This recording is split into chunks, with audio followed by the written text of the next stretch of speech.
Thank you for visiting ChristopherMedia.net. Our biggest storage event just got stronger. The Store More, Save More event going on now at the Home Depot.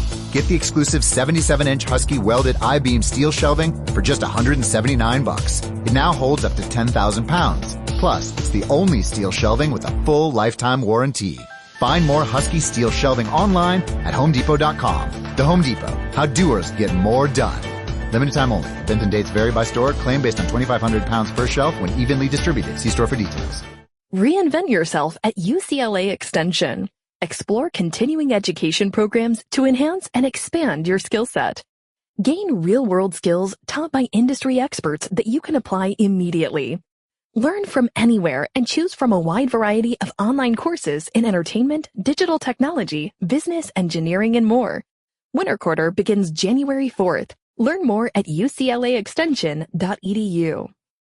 Thank you for visiting ChristopherMedia.net. Welcome to Sporgy, the show that gives you half-ass sports fans giving their half-ass opinions. And now, here are your hosts. All right, welcome to Sporgy, episode 154. I'm Rich. I'm the Iceman. And we are without Chris tonight because real life tends to get in the way sometimes. That's okay. Yeah, the voice that makes your panties wet. Totally gone. The voice that makes you moist. That's Chris. Chris is all about that bass. See, we slept on that. You pop his trunk, 415s, no wires. Boom. From the amplifiers, baby. That's where we're at.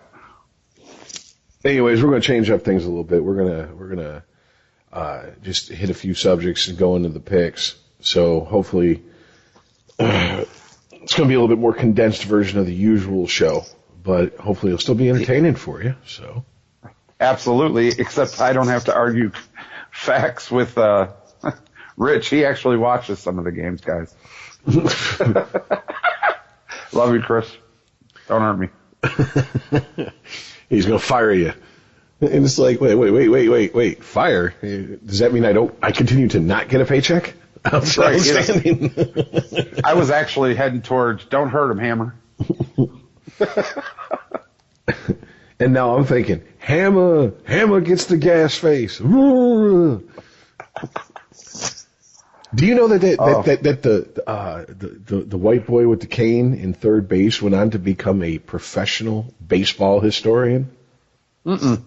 Yeah, like homeboy's like Todd with baseball history. Like just facts and figures out of his head. I'm like, get the fuck out of here. That is the weirdest post-rap career for anybody, I think.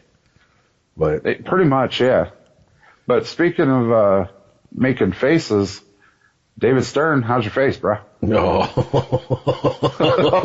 I'm just saying. He had a brain hemorrhage, man. Come on, man. You ain't got to go with the whole droopy face shit right off the rip. I mean, God. Thank God we're not on YouTube. We would be demonetized and flagged immediately. We haven't even gotten 5 minutes into the fucking podcast. Well, I've only known two people that had a brain hemorrhage. One of them being my first wife and the other one being JR from fucking WWE. He went from a slobber knocker to slobbering. I'm like, that's kind of fucked up. I thought JR from WWE had a stroke. Okay, stroke, a brain bleed, something. Oh, I mean, a stroke is. I think a stroke is lack of blood going to the brain, whereas a hemorrhage is like a blood blister exploding in the brain. I think. I don't know. This is not. It's not a medical podcast, so if it really is. There was blood, there was brain, and now he slobbers. That's all I know. Yeah, and he's 77. I mean, he's knocking on the door of, the average lifespan of the average male in America. So, I mean, I'm not personally, I have nothing against him, man. Man. Oh. Didn't, he was a fairly high profile commissioner of one of the big four sports, obviously the NBA, but I don't remember him being like a Goodell or a Bettman or anything, where people had super strong feelings one way or the other about the man. Well, let me put it in this perspective, Rich.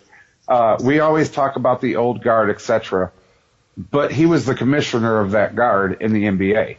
And when I talk about that old guard, I'm not talking just Jordan. I'm talking Kareem, Magic, Charles Barkley, the Piston Bad Boys. You know what I mean? Because his reign started in the 80s, right? Like early 80s. Yeah, so he's not anything like the commissioner of the NBA now. He's nothing like Goodell. He I thought produced a really good product and encouraged it in every way possible to make it very enjoyable. I think the only, well, not the only, but at least the biggest controversy that it was more of a conspiracy theory that surrounded him was with the Jordan retirement. That, he basically was like, look, we have all these allegations of your gambling coming out. I really don't want to suspend you because you're the face of the NBA.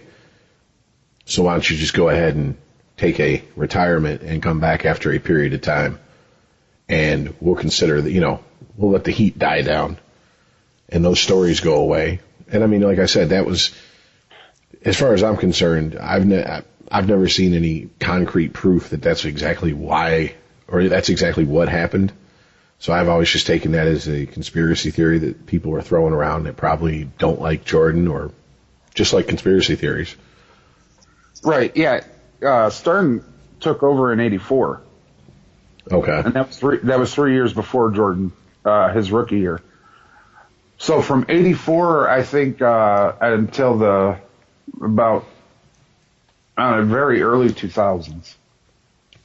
Real early. Wait, Jordan's rookie year was '87? Yeah. Uh-huh. Jesus Christ, for some reason I thought his rookie year was like '84, '85. Mm-mm. Because it just felt like by 1990 that he had been there forever. Yeah. You know what I'm saying? Like, here's the thing, is everybody says Jordan is great, is he not? But once he hooked up with Phil in Chicago, it was all set and done. Yeah, it was over. Right, so that's what makes, and that's true throughout any league. That's why the Patriots are who they are. Because, Bill Belichick was the coach of the Patriots for a while before Brady was there.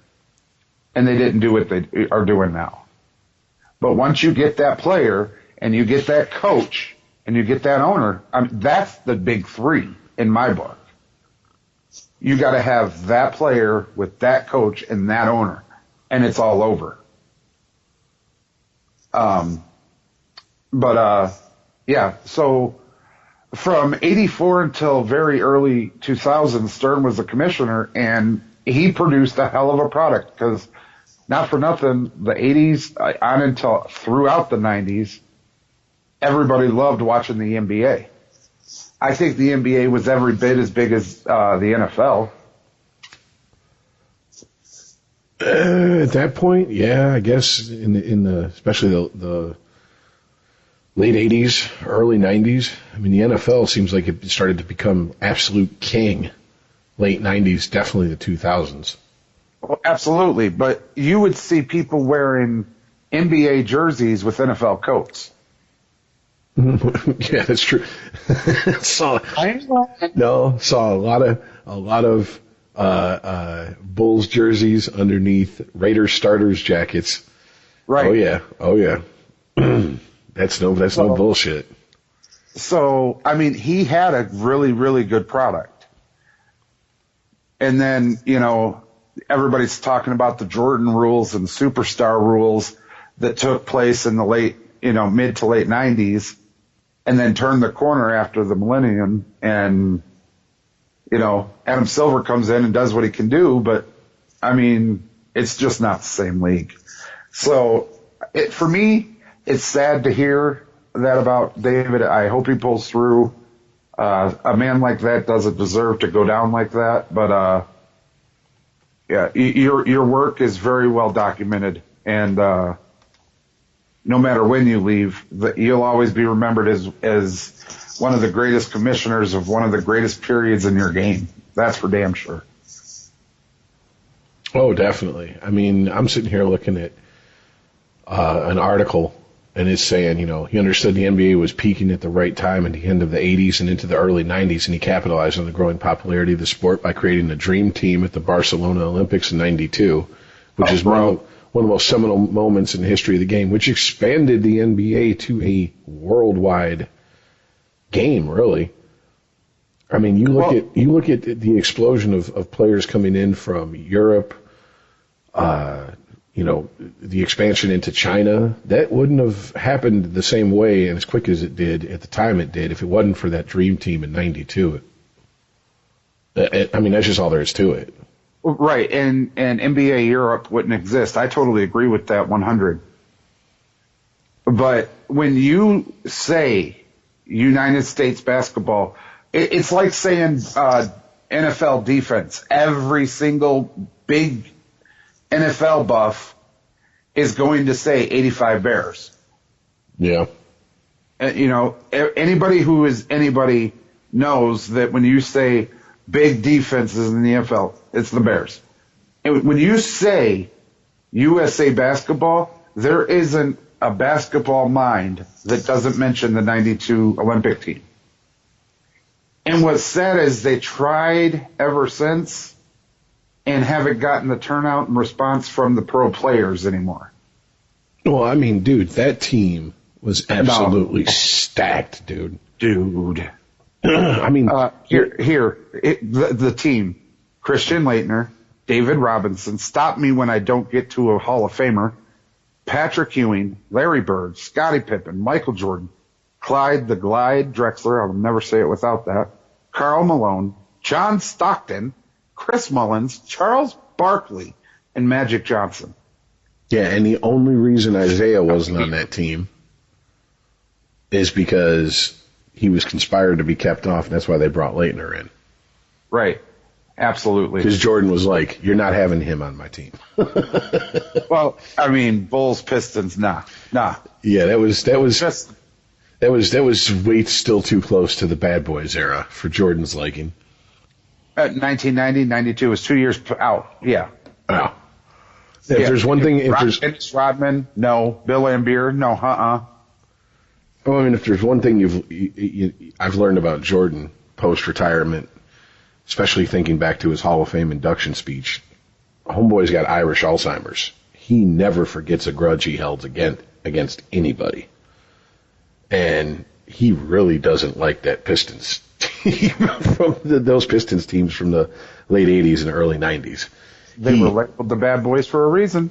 But much like a lot of the players from most great rivalries, even though they didn't like him, he respected that he had to elevate his game to get past them. Because if you go back and look at that Bad Boys 30 for 30, Jordan has said in that documentary, he said, if it wasn't for them, I wouldn't be the player I am today. Yep, I've seen it. I have it recorded, actually, on my DVR. Yep. But the thing about it, did you watch any of those games from the '92 Olympics with this team? Oh God, I'm sure I did. But to be honest with you, there's a lot of partying between '92 and 2019. You can't even remember the damn years. Okay.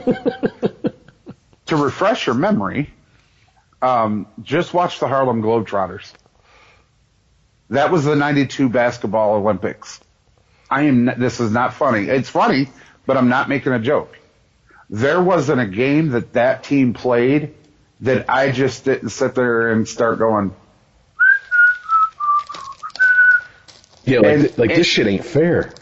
It wasn't, dude. It wasn't. I mean, we talk about the Golden State Warriors, for the past 5 years. Who are you going to double team? You know what I mean? But that team, a couple of these motherfuckers you couldn't double team. Christian Laettner is too big. David Robinson, Patrick Ewing is huge. Charles Barkley, if you got too close, would bite you. Well, just think about it. The quote unquote weakest link on that team was Leitner.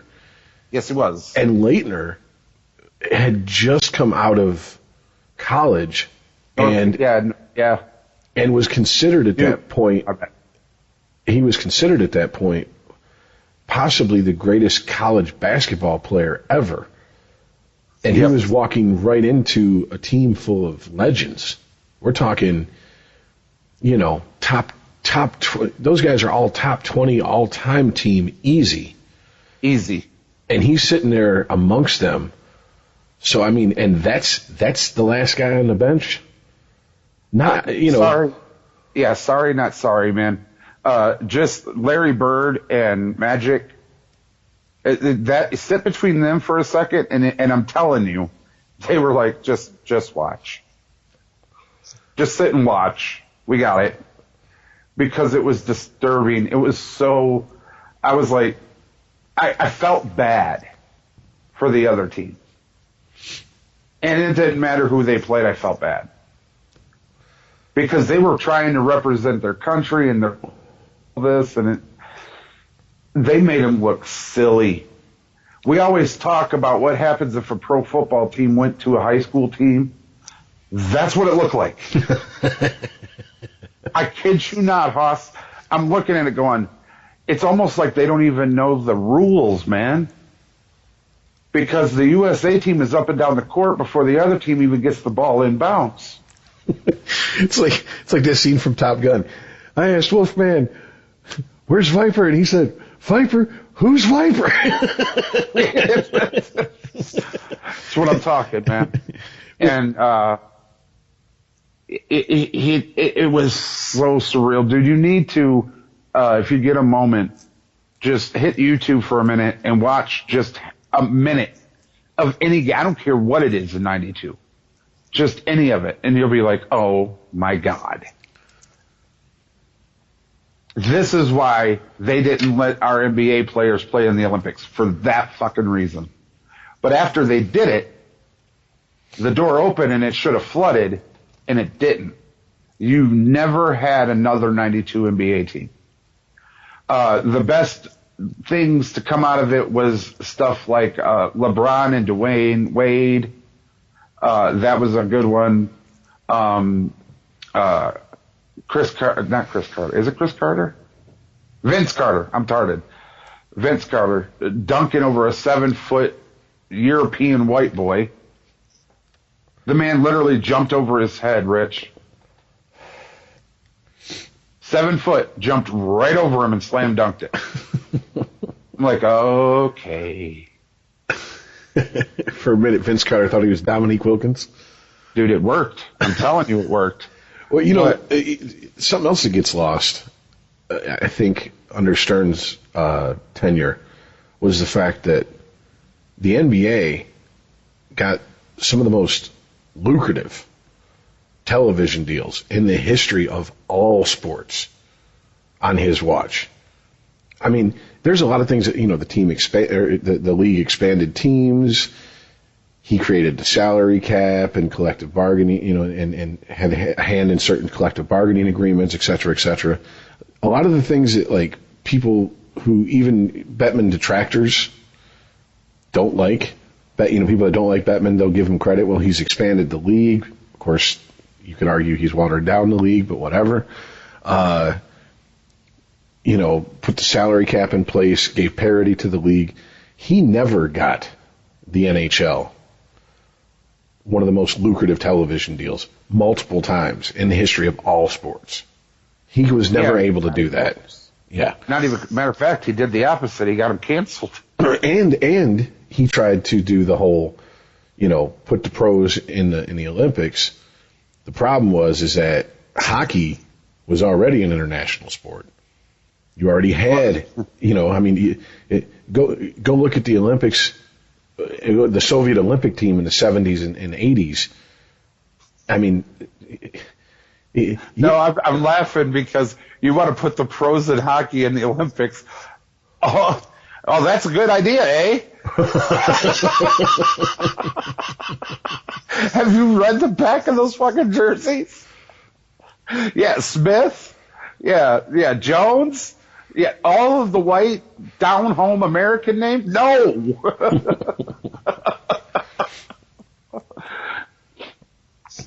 Yeah, put them in there. They're going to play in different countries, dumbass. Why don't we have a USA Gold in hockey? Because we don't have a fucking USA born hockey player. Well, I mean, arguably the two best, Mike Modano and Brett Hall. Right. You know, I mean, that's Modano from Westland, Michigan, about 7-minute drive from where I'm sitting right now. So, I mean, there's a hockey arena named after him and everything. But, I mean, yeah. But, you know, reading this, the current update, he still remains in serious condition. And so, I don't know. Yeah, all joking aside, all the way back to that, it really is a shame because he really produced a hell of a product. And you were talking about the TV shows.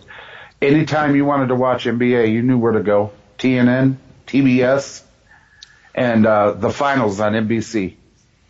Yep. And it never wavered. It never faltered. And if you turned to a game, it was a primetime game. You know what I mean? It wasn't the two bottom of the teams duking it out. It was always the main stage. The top teams in the league going at it on those channels. Those were games you didn't want to miss. Those were games you hosted parties. And you and your boys sat around a bowl of peanuts or whatnot, drink back a couple of beers and just, in the face. You know what I mean? So, yeah, David Stern, not 100% well known to a lot of people, but man, did he do great things for sports, his sport, all over the world. And that's a damn shame. Sporgy. ChristopherMedia.net. What's up? It's Sierra, new member and ambassador for WW, Weight Watchers Reimagined. Since joining, I feel healthier and more confident than ever. The new My WW Plus, our most holistic program ever, gives you more of what you need to lose weight, like tools to help boost your mindset, get you moving, and plan meals based on what you have on hand. Plus, over 300 zero-point foods you don't have to track. The new My WW Plus, more holistic, more personalized, more weight loss. Join today with a limited time offer at WW.com. ChristopherMedia.net. Sporgy.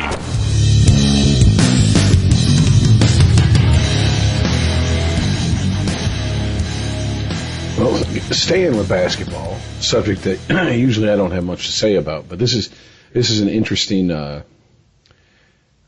take from Kevin Garnett. He was on Bill Simmons' podcast, and Garnett opened up about his trash talk with LeBron James in the crosshairs in the 2012 Eastern Conference Finals. And right here I have a transcription of the exchange. Bill Simmons says, "You're trying to get in his head. You feel like you can break LeBron at this point."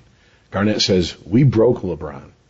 Simmons says, in Game 5, Garnett, "So get your ass out of here with that. You understand how he got to Cleveland? How he got to Miami, Bill? You remember that?" "Oh," and Simmons says, "Oh, that's true. You broke him in 2010. Fair enough." Garnett says, "So stop bringing it up." So they was talking shit to him, the media, this is Garnett, and the league knew that they had an agenda in which we wasn't part of the agenda. You understand? And that's how they ended up winning that series. "Yeah, I said it." Simmons says, "Do you think you pushed LeBron too far in Game 5? Because in Game 6, he's unbelievable." And Garnett says, "What are you talking about, pushed him too far?" Man, listen, let me tell you something. The Celtics, we didn't give a fuck about LeBron. We didn't fear LeBron. We didn't think he could beat all 5 of us, and that's how it felt. He was trying to consolidate because he didn't want the pressure on him. You understand? So basically, Garnett's saying you can take a look at LeBron post Cleveland visit version 1 and thank him and the other 2 original big 3 for getting his ass where he was at. And I kind of got to agree with that because we've talked about that plenty of times on this podcast. Well, not just that. You can thank him for LeBron being who LeBron is. Because LeBron, and I'll say it till the day that man or me one passes away. He is a role player. He is a guy that you put with other role players, and then you have one hell of a team. How you doing, Lakers? Where's Chris at? You know what I mean? Lakers are phenomenal. They've only lost 5 games this whole season, and we're almost halfway through the damn thing. Well, close to halfway. It's like 30, and they've only lost 5. He is a very, very good role player.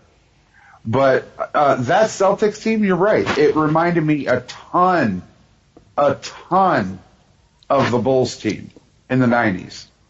Because you did have the big three. You did have Garnett. You did have Peterson, Mo Pete. You did have Ray Allen. But on the outside, you also had Rondo. You know what I mean? So you had, your players that you could come out and interchange, those other two. But you ain't going to beat those 3, and it was proven that year. And Kevin knew it, and I totally respect him for saying it.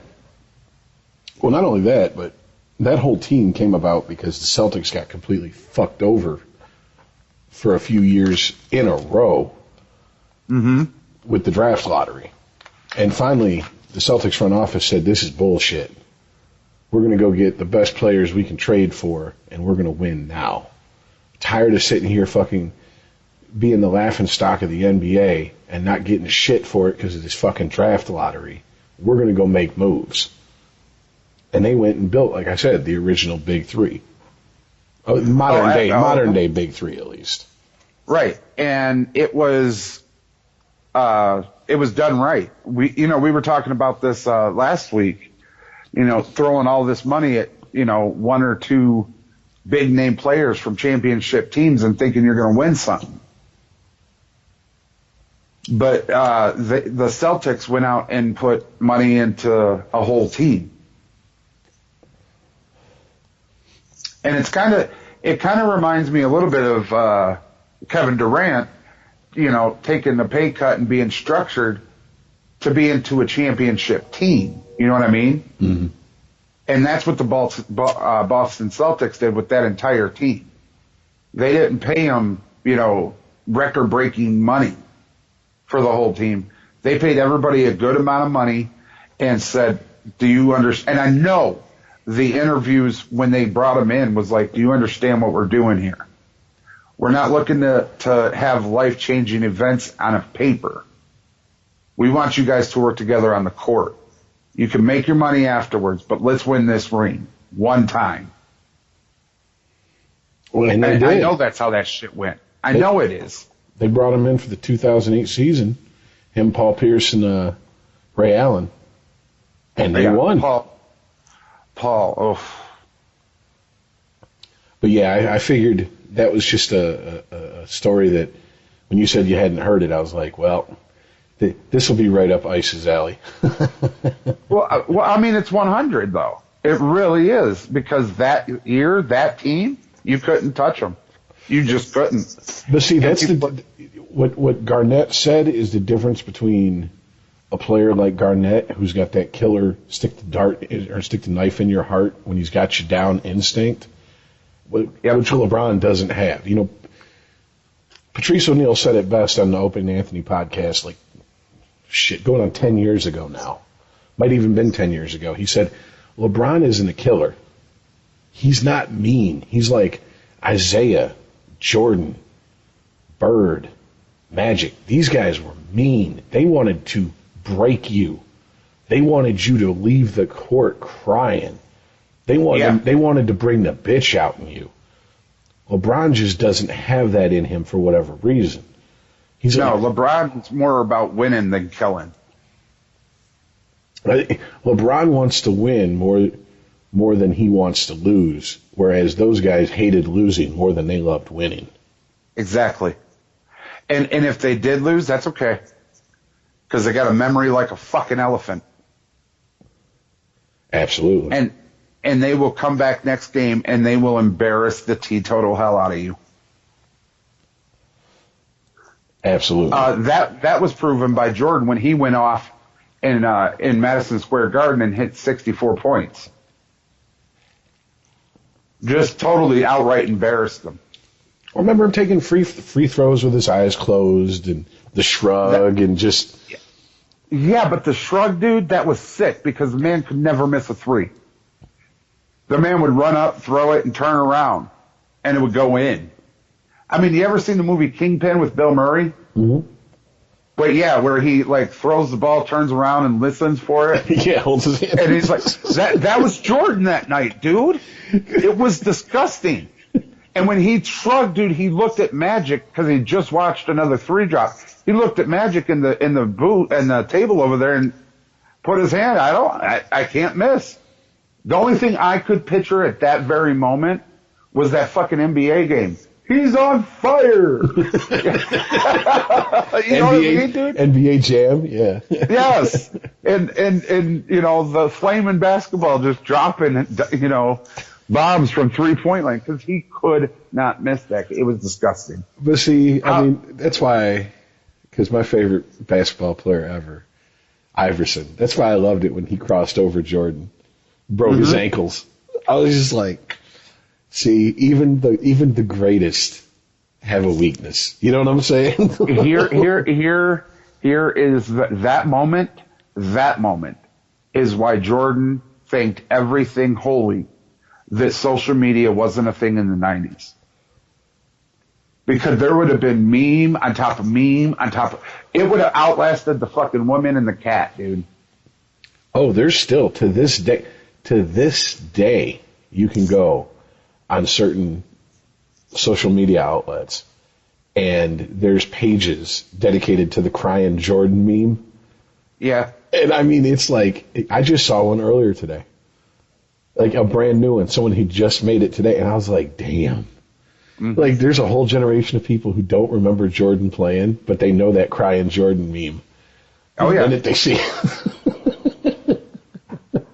But you're right. He was lucky enough to play in an era where he was that good, though.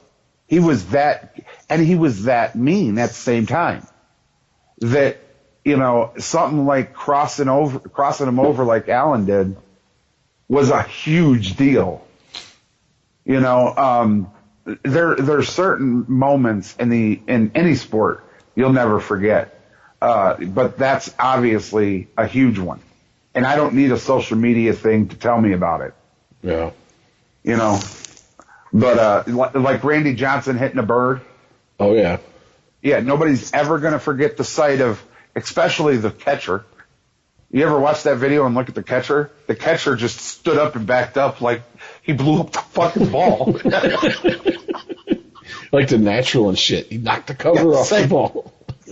I'm saying. He threw the cover off the fucking thing. The big unit is that bad, man. Anyways. Another, you know, Randy Johnson's got a couple of them like that because, was it the All-Star game where Kruk goes in and he turns around and starts batting from the other side of the plate because he's like, fuck that. I ain't letting this big redneck red man chewing motherfucker beam me in the head in no All-Star game. Fuck that. I'm sorry about bringing Randy, and I just couldn't help it. And that motherfucker's Randy Johnson is like perfect. Is to the NFL. You see him and you're, oh hell no, You got to remind him, hey, it's a fishing game, dude. Well, there's been a couple of moments in All-Star games. You know, obviously Pete Rose running over I forget the catcher's name. Todd would know it right off. He'd know exactly who it was, but you know, ending his career in an All-Star game because Charlie Hustle wasn't going to stop it. You know, oops, let me get tagged out. Nope, you're blocking home plate. Choo choo, motherfucker. The pain train's coming through. And then Probert out there throwing fucking body checks in an All-Star game. Bobby. Exhibition, dog. And then was it I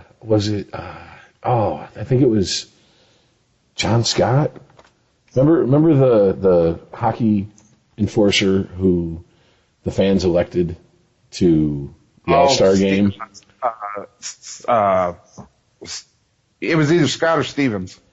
No, it was Scott then. Yeah, it wasn't Stevens. Yeah, just because. Yeah. And then the NHL tried to keep him out, and they put him in. And he goes out there, and I think he got a hat trick. And not only that, but he dropped the gloves in the All-Star game. It's like, you got to be kidding me, man. Well, that's just it, though, Rich. I mean, any All-Star game, be it the NBA, NFL, it doesn't matter. You get people that people know, but have never made it to that, level, and they finally get their shot. You might want to move. You know what I mean? Because, okay, for example, NBA All-Star game, you take somebody like Michael Jordan. He's been there a time or two. You know what I mean? He knows what to expect. All the accolades, all the press, everything, the playfulness of the game itself, he knows. You know what I mean? But if you take someone just out of left field, he could have been there 5 or 6 times, but Dennis Rodman, and put the worm in that type of environment, he's going to step up. You know what I mean? Yeah. What's Rodman known for? Throwing his body around and getting the ball. You know what I mean? Playing with absolute reckless abandon and complete disregard for his own safety and the safety of anyone in the front 5 rows. Right. So you put him in a situation surrounded by all-star players where he can show out. Game on. Move, motherfucker, move. And that's just, one of the things that, we seem to overlook sometimes. I know you guys don't watch MLB's All-Star Game and shit, but I do. Because sometimes you get that one player that, like, there's no way you should have been their player. Mm-hmm. And that's the reason I watch. You got to see what they're going to do. Oh, yeah. Because their eyes as big as the field or the stadium, and it's just like, oh, it's game on. Well, I'm going to show you how it got here. I remember an interview with Scott, and John Scott, and they were asking him, once you did get to the, they decided to let you play in the All-Star game, which, by the way, the minute that All-Star game was over with and he was voted MVP of the game, the NHL amended its rule book to disqualify players from being named to the All-Star game if they're injured or moved to the minors. So he basically has a Sean Avery rule without being the asshole Sean Avery was. He didn't have to park his ass in front of Brodeur and wave a stick around to get the rule book changed. So, you mean the NHL changed the rule to make themselves right? No, that never happened. How you doing? All the way back to what Kevin said. All the way back to that. Man, he's right for talking shit. Because did they win another one? No.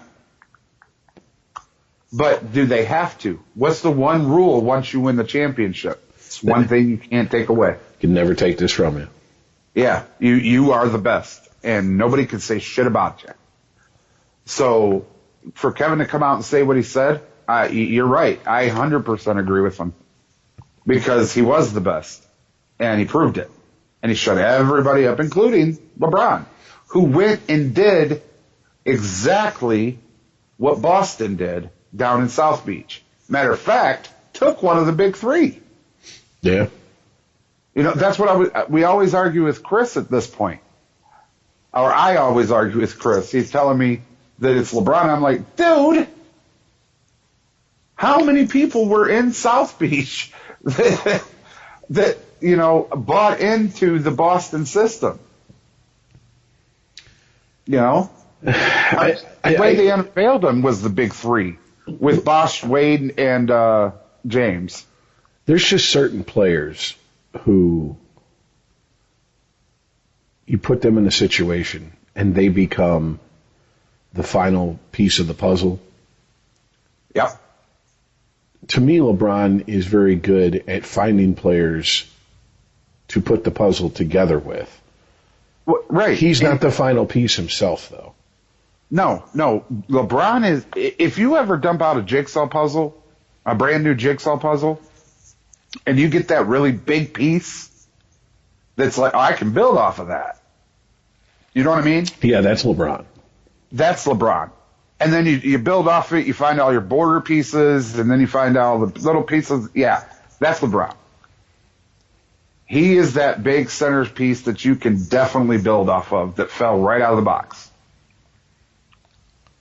Yeah, because, I mean, I can think of a handful of guys who came in and got teams over the hump to win the championship. I'm stop. No further than the last championship in the NBA. How you doing, Toronto? Yeah. They got that one guy, that one piece, Kawhi Leonard. Yeah, I mean, traded their number one guy for Kawhi Leonard, and bang, that year you have a championship. And I mean, you know, in hockey, to me, it's even though I hate this fucking team and I hate the era of that team, it's Wah going to Colorado. Oh, done. Because you take Tebow, who he was traded for along with some other people, no, and put him in goal, and you have the Nordiques still. And yes, there was a lot of great talent on that team when they moved from Quebec to Colorado. You know, you had Sakic, you had Forsberg, and you know, all that. But he was that final piece that came in and said, I know what it takes to win, because that's just what I fucking do. And don't argue with me, because trust me, you don't want to be here if we lose. You don't want to be in the same locker room with me if we lose. Right. But that's the Canadian hockey player, period. End of file. You see it on any team. I don't care who it is, Avalanche or other. You get a Canadian hockey player, and they want to win. They need to win. That is their lifeblood. Hockey is it. They don't know about football or baseball or anything. Hockey. Soon as they stand up and start to walk, they ice skate. And that is no bullshit. I'm not kidding. This is not a joke. If you go down to this, as it's known to certain fans of the Miami Hurricanes, the state of Florida, which is or the state of Miami, which is essentially from Tampa to Daytona Beach down the rest of the state, they call that the state of Miami. And they put, I mean, little, you know, Hurricane little miniature footballs in newborn babies' cribs and buy them little jerseys and shit and hats. You know what I'm saying? It ain't about the Dolphins. It ain't about Tampa Bay. It ain't about the Bucks. It ain't about the Jaguars. Damn sure ain't about the Gators and the Seminoles. It's about the Canes. You know what I'm saying? Like, that is what they fucking do. It's not, I don't give a shit. I still reference him because it was one of the funniest stand-ups I've ever seen in my life. Bill Cosby himself. Mm-hmm. When he's talking about raising a boy. Mm-hmm. And he's like, as soon as he walks, you're like, okay, now come at me. You boom. All right, now get up. Get back up. All right, now run at me again. Boom. And you train him, and you make him mean, and you get him going, and you make him, get that tree. Get that, attack that tree. And then he gets going, and he comes, and he's a great high school football player. And then he goes to college, and he makes the run, and he gets the score, and he gets all the way down to the end of the end zone, and he looks at this TV, and he goes, hi, Mom. The fuck? That's real talk. That's how people, but, you know, down in Miami, it's football. Up in the entire country of Canada, it's skating. I don't care if it's hockey skating, figure skating. They call it the pond, all right? even if you don't got skates on, that's what curling's for. Yes. For Canadians that can't skate. It's a sheet of ice. Fuck it. This is your birthright. Go out there and invent a sport. Right, you can't stay on a blade? Oh, that's okay. Here's a broom. Okay. And people can make fun of curling all they want. Canadian people will look at you and go, keep making fun. How about you try to beat us? Eh? Because you can't. It took us forever to win a gold in curling. Anyways, all the way back to LeBron. Now with the Lakers. Oh, Chris, I wish you were here, man. So sorry. I'm so sorry. Yes, LeBron's still the face of the NBA. However, I'm going to back up my point of what I just said, Rich. He's that big-ass fresh piece of puzzle that fell out of a new box. Because LeBron and the Lakers have only lost 5 games. However, listen to this team. Rich, you don't know that much about NBA. You admitted that. However, I'm going to say this team, listen to it, and you're going to have a fucking Sherlock Holmes aha moment, okay? Okay. LeBron James, Anthony Davis, Dwight Howard, Kyle Kuzma, Alex Caruso, DeMarcus Cousins. Yeah, Boogie Cousins. Yep. Rondo. Danny Green. And the last one I'll say is Avery Bradley. Out of everybody you named, 3 of them, two of them, I'm like, couldn't pick them out of a lineup of 1. One of them, pretty sure I could pick out of a lineup, and everybody else I know. And this is someone who doesn't give a fuck about basketball. Absolutely. That's the Jordan era Bulls. That's the big 3 over in Boston. Matter of fact, Rondo is on the Lakers. So, I mean, come on, man. There was no doubt. Once I saw the team, I'm like, oh shit. And yeah, they're what, 24-4. My bad. They have only lost 4 at this point. Oh, Warriors. Yeah, that 96-97 Bulls team, that record looks like they could actually give it a run to beat them as far as all-time wins. Well, sadly enough, or happily enough, pick your vernacular, the Warriors did it already. That was the year they lost in Game 7 to the Cleveland Cavaliers. Oh, well, there you go. Yeah, they won the same amount of game as the Bulls and went to the finals and lost. That was the big. Oh no! They won the same. I'm talking about surpassed that record. Right. I mean, unless this team falls apart, it looks like this is going to be one of those teams that 20 years from now they're going to be talking about in the same breaths that they talked about. I mean, just name any great team in any era of basketball. You put that many All-Stars on a team, dude. It's the Warriors. The problem is their quote Jordan guy is hurt. Yeah. Hopefully he makes it back. I don't think he's going to make it back in time though, because they're hurting bad. Well, to switch sports before we dive into the football, because that's our bread. Switch sports all through that conversation, but go ahead.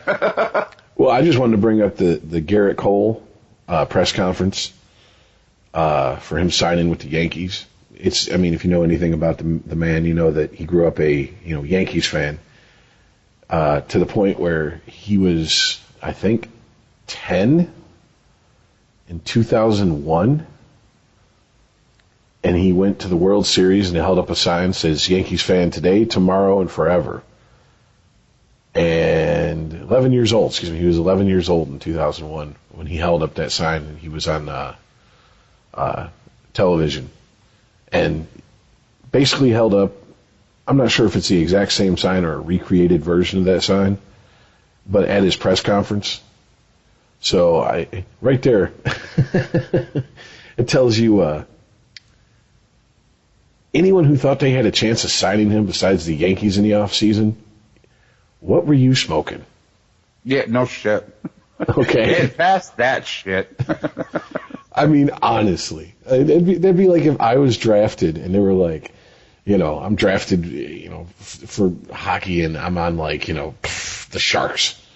Okay, I'll play out my shitty first contract. But the minute I'm a free agent, if the Red Wings give me a call, I don't give a fuck. You know what I'm saying? I'm playing for half my salary, all right? I'll give him a hometown discount like a motherfucker. You know what I'm saying?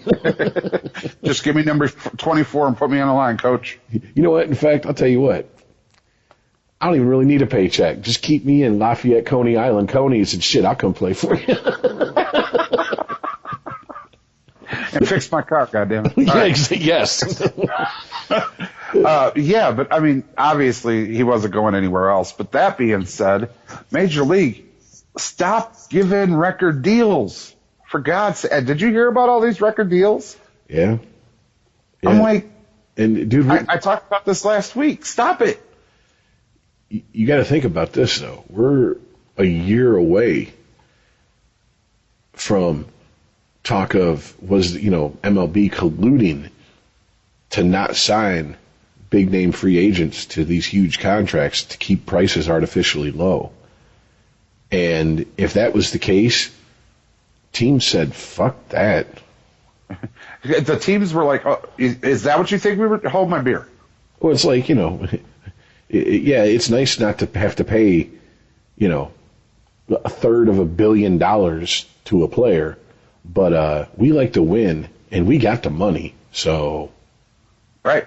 You know what I'm saying? Might as well. I mean, if you got, Elon Musk type money, Bill Gates type money, why are you shopping for a steak at Aldi's? Yeah. You know what I'm saying?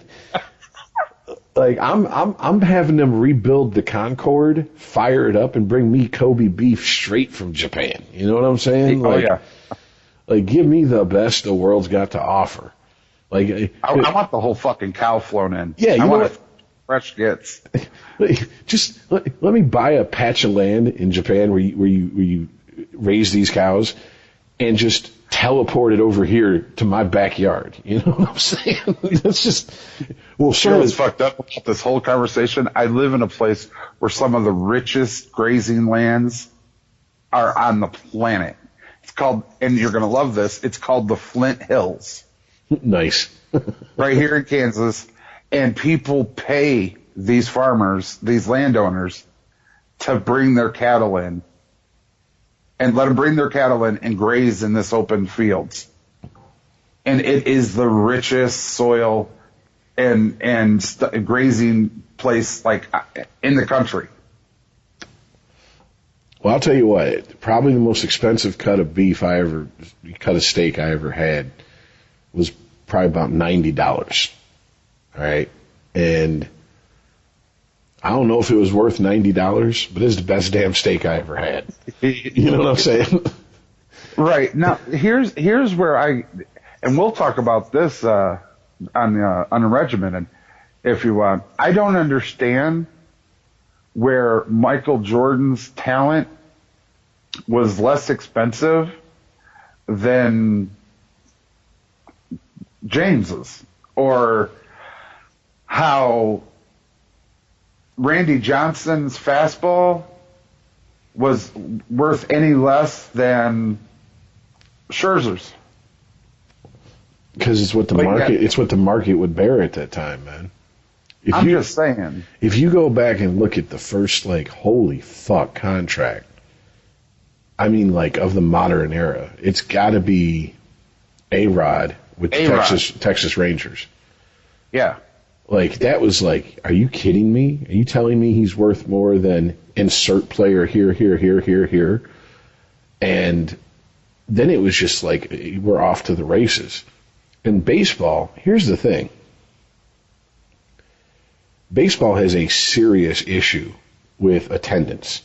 Not the Yankees, not Boston, not the strongholds of baseball, not St. Louis. You know what I'm saying? I'm talking just take the very top tier baseball cities out of it. And I don't know if it's because it's a everyday game. I don't know if it's because interest has waned in going to the game. No, I'll tell you why. It's because the season's so damn long. You're right. It's an everyday game. Well, also, I think baseball is one of the few sports that's actually better. On TV, if the channel broadcasting it does more than just, the standard, camera over the shoulder from center field. You know what I'm saying? If they go like, when Fox does baseball and does the split screens and shit, and they're zoomed in on the pitcher's eyes and they're zoomed in on the batter's eyes, and it's a split screen, you can almost feel the tension of that at bat. Right. You know what I'm saying? Like my ex-wife, in 2005 when I had season tickets, she was like, whatever. Like, she would go because I wanted to go, and it's also she'd go and people watch, and we would go out afterwards, out to eat, or to the casino or whatever. So it wasn't really the game was what was holding her interest. Ironically, that year's playoffs, she got sucked into baseball, and that's when she became a baseball fan, because she watched the Houston White Sox World Series and Fox's presentation of it, and she said, I get it now. I get what you're talking about, the mind games between a batter and a pitcher, the little intricacies of, she goes, I would see these first and third base coaches doing all these gyrations, and I'm like, what the fuck, what does that even mean? And I get it now. I understand white men dancing. And I'm like, why couldn't you have got this when I had season tickets, bitch? You know what I'm saying? Like, Jesus Christ. This is like her. This is like if she came to me and said, you know what I do really well now that we're divorced? Suck a dick. And it's like, wait a minute. Like, bitch. Let's just hit the rewind. Let's play Click for a minute. No, at that point, I'm like, I don't believe you. Yeah. You must prove your words to me. Yes. Just depends on your definition of suck, actually. Anyways, any sport really is better live to me. My wife now, if I turned on baseball right now, she would bury herself in electronics. She would play on her phone. She'll play on her iPad. She'd play with the dog. But when you're there, it's so different because there's a smell, there's an energy, and hearing the ball hit on TV is one thing, but hearing it hit at the stadium and watching that motherfucker take off is way different. You know what I'm talking about because you've been to so many, but you can't get that by sitting at home. Now, see, I love sitting at home because I smoke and beer's cheaper from the store. But these are all good points. However, when we went to our first NASCAR race, and it was a 400-lap event, at the beginning of it, my wife was like, oh, hell no. But then you actually hear and feel the starting of the engine, and you try to keep your eye on your favorite car all the way around the track, and before you know it, you're 300 laps in. And they're like pitting and trying to do the green lap pit, and like she started to wonder what's going on. I'm like, well, the race is almost over. And she's like, what? Like, yeah. Did you get dizzy watching them go around in a circle? It's almost over. And you know what's really funny, real quick, is NASCAR does something that no other sport does. You can smoke in the stadium. NASCAR, if you want to have a cigarette, go down the stairs, back by where the concession stands are in the pavilion area, and all the memorabilia stands and whatnot. You can smoke there. You don't have to find the nearest exit. Well, that's one thing I will say. In 2005, the Tigers sucked so bad that as long as you weren't sitting lower, in the lower sections, let's put it this way.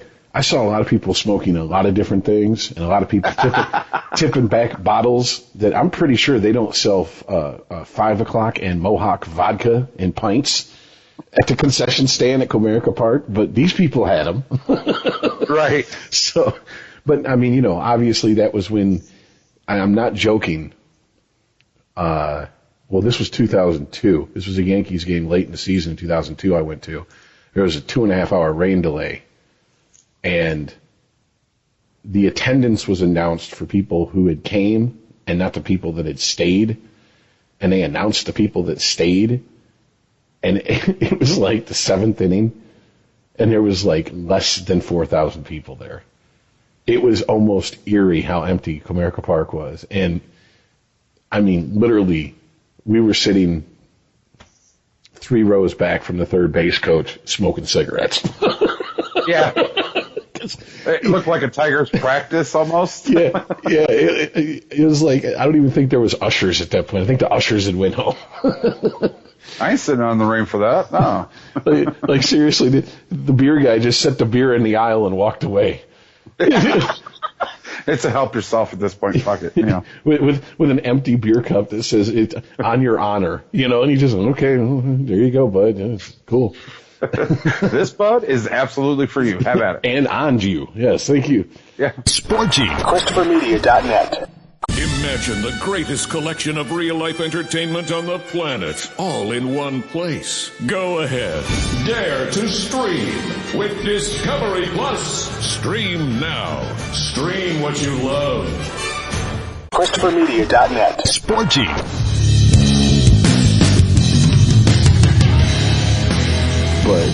Well, anyways, all right, let's get to... Yeah, we got a lot to do. So, bread and butters here. So... All right, I know you said you want to talk Heisman. I did, because Joe Burrows unequivocally, absolutely, I knew it. I didn't have to watch the show. I did. I didn't have to. LSU, good on you. You haven't had a Heisman, and I couldn't tell you when. It's been like 30 years, I think. But yeah, that cat could play. He could flat out play. Absolutely a Heisman. However, this was just, I'm so sad that Chris is not here. I just out of spite wanted it to be Jalen Hurts. So bad. For 2 reasons. One, it would have been the 3rd straight year Oklahoma had a Heisman. 2, sorry, Saban. I mean, I'm already not sorry, because your ass is sitting at 12 with no Tua, no Hurts, nada. And at the end of the day, Tua's hurt. Sorry, I had to go there. It had to be said. Yeah, but he gets to beat the shit out of Michigan in a bowl game later this year, or early next year. It happens, man. It's the fact that Alabama is playing Michigan, enough said. Yeah, just that. I know we haven't gotten to the picks, but you can go ahead and pencil that in as my unofficial pick. Yeah, Chris, when you're reviewing this tape, just go ahead. Just go on, buddy. Yeah, you know. Yeah, don't really think there's a chance in hell for Michigan there. Well, there is a chance. There really is. Oh yeah, I mean nothing's impossible. No. It's not that it's not impossible. There's a really, really, really good chance that Michigan's going to beat Alabama. And it's not because of Harbaugh. It's not because the Wolverines are the shit. It's because it doesn't mean anything. And for whatever reason, these college players like to sit out the bowl games that mean absolutely nothing to make money in the pros. That's the new hotness. Okay, so that means Tua and all of the other starters on Alabama are like, yeah, no thank you. However, to a Michigan Wolverines player, the bowl doesn't mean shit, but beating Alabama, I mean, you might as well be the fucking, playoff champion to Michigan. You see where I'm at? Yeah, an Alabama starter like Tua, who already got hurt, dude. You know what I'm saying? He's already gotten hurt and wants to go to the pros, and all of their other starters want to go to the pros, and this bowl means absolutely dick. But on the other side of that ball, you have Michigan. The bowl means absolutely nothing, but beating Alabama, the Crimson Tide, Nick Saban in a bowl, that's everything to Michigan. Yeah, so they got a good shot. But still, man, I know. It's Alabama. I mean, just if yes, even if a few of their key players sit out, the depth of talent it eclipses Michigan. I mean, it's like comparing OSU's talent this year and their depth to Michigan. I knew that was going to be just a butt fuck of a game. And that's how come I just could only shake my head at all the Michigan slappies calling into local sports radio. Oh, there's a chance we're going to beat the Buckeyes. Those people are just delusional or are hopeful. Then you had the delusional people that called and said they were going to beat the Buckeyes and it was going to be a slaughter. And I was like, I hope your family's got you on suicide watch after that game. I really do. With this Heisman watch, or the Heisman selection, I think it was LSU that had an offensive player and a defensive player nominated. Like, they had one on each side of the ball. They are that good. Oh, I mean, there's a reason, excuse me, there's a reason that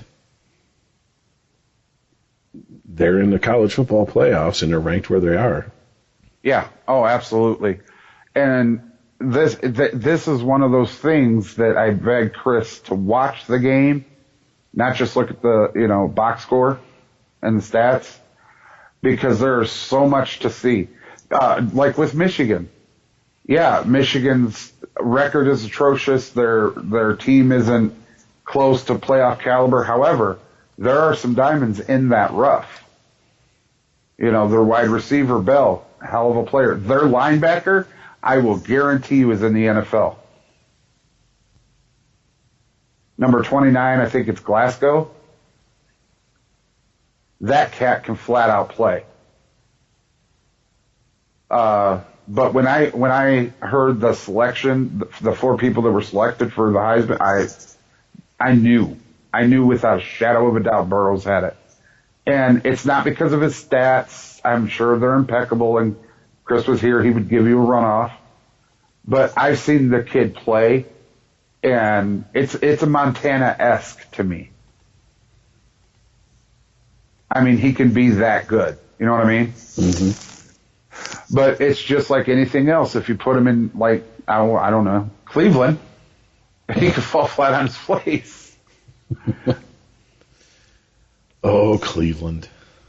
For Cleveland. We'll get to that one. All right, so do we want to move on to the stories we got coming out of the pros? Yeah. Well, the main story I'm thinking, well, not the main story, but one of the biggest was the NFL's roster for the 2020 Pro Bowl. One of those games that mean absolutely nothing, that has just everybody in it. Really? See, man, I would put what went down in Jacksonville over the Pro Bowl, but yeah, we can do the Pro Bowl first. No. I want to save the Jacksonville because that's. There's a what is it the kids say besides "Okay, Boomer"? There's a lot to unpack there. Yes. Yeah, with the Pro Bowl, it's a big story just for us because we're from Detroit, and me mainly because we have one person was good enough to be called a Pro Bowler from Detroit. Darius Slay. Yep. Defensive player from one of the worst defensive in the league, from a defensive-minded coach who's been called a genius on defense. Yeah. And I'm going to go ahead and say this. I don't think it's controversial, but I'm sure some Lions fan somewhere will throw his phone, tablet, whatever he's listening to this podcast on, out the window and say, fuck me. Darius Slay got himself on that fucking Pro Bowl team. That had by himself. That had nothing to do with Matt Patricia, his scheme, or his so-called genius. So, no. Yeah. Because that kid is pure talent. Yeah. He'd have made it almost if he played for almost any team. Mm-hmm. Of course, then there's Then there's other teams who have fucking over. They could, if they played Iron Man, they could field a full team plus a kicker. Yeah. It's the Baltimore Ravens.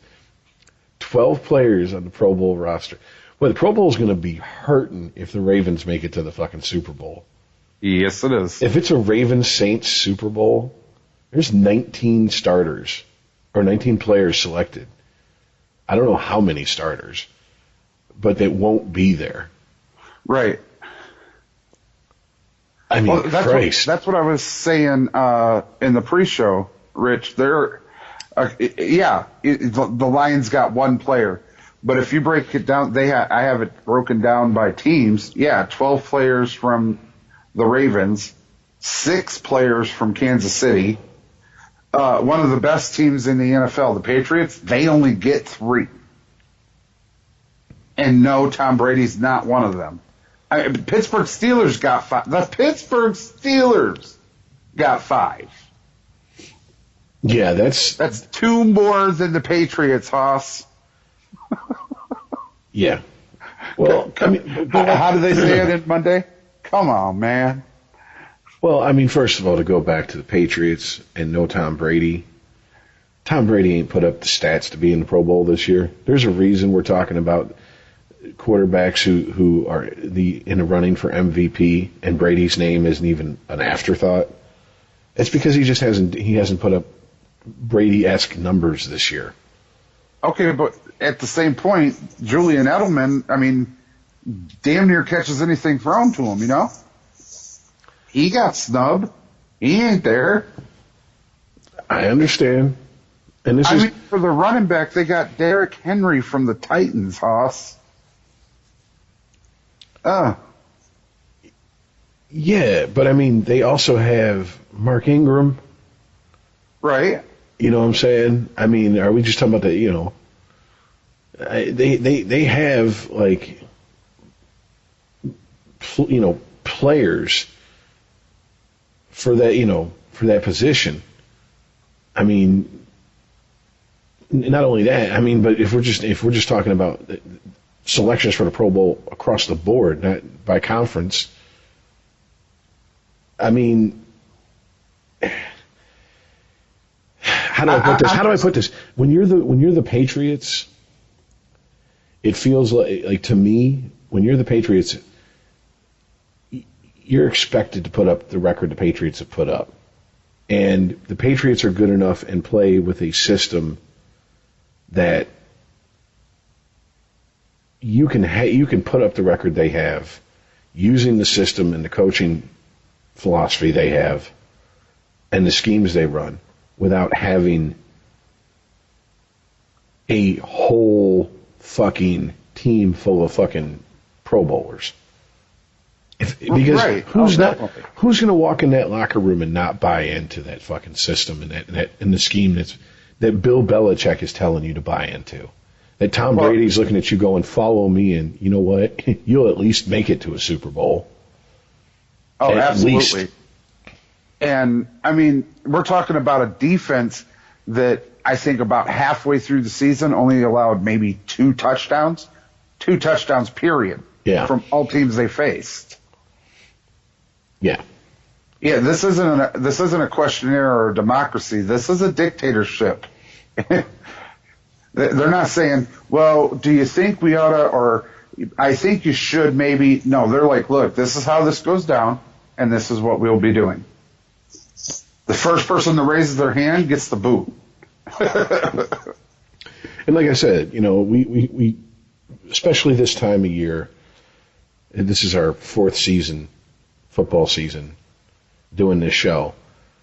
You know, we talk about the national pundits and what they have to say about the Patriots, and it's like, you know, there's always the for lack of a better term, haters or detractors. You know, oh, the Patriots, oh, they're one and done in this year's playoffs, et cetera, et cetera, et cetera. They're not gonna do anything.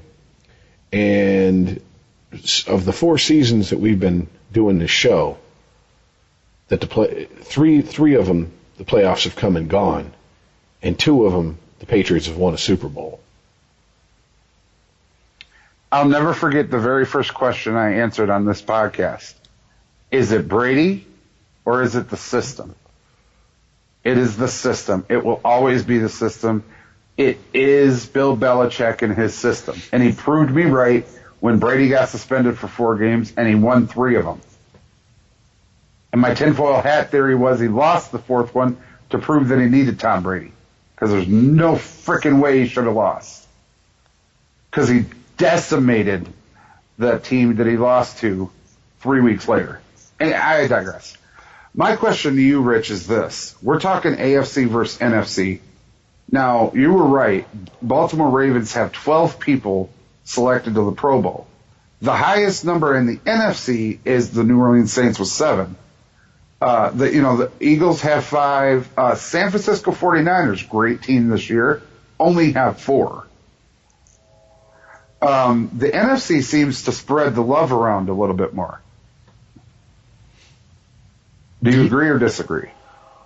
Yeah, because some of the picks that I'm looking at for the NFC, I'm like, really? I mean, you got the ones that make sense. Julio Jones, Christian McCaffrey, Mike Evans, Breeze, you know what I'm saying? I mean, if Breeze doesn't make it to the Super Bowl this year, with him breaking the all-time touchdown record this year, he's got to be in the Super Bowl, right? Not Super Bowl, but Pro Bowl. Oh, Pro Bowl, absolutely. I was thinking Super Bowl, maybe. But you know what I'm saying, like. But I mean, you look at Tampa, Shaquille Barrett, who? Chris Godwin, huh? I'm like, the third receiver got love. What? You know what I'm saying? Like, and I got Darius motherfucking Slay. I can't get Marvin Jones.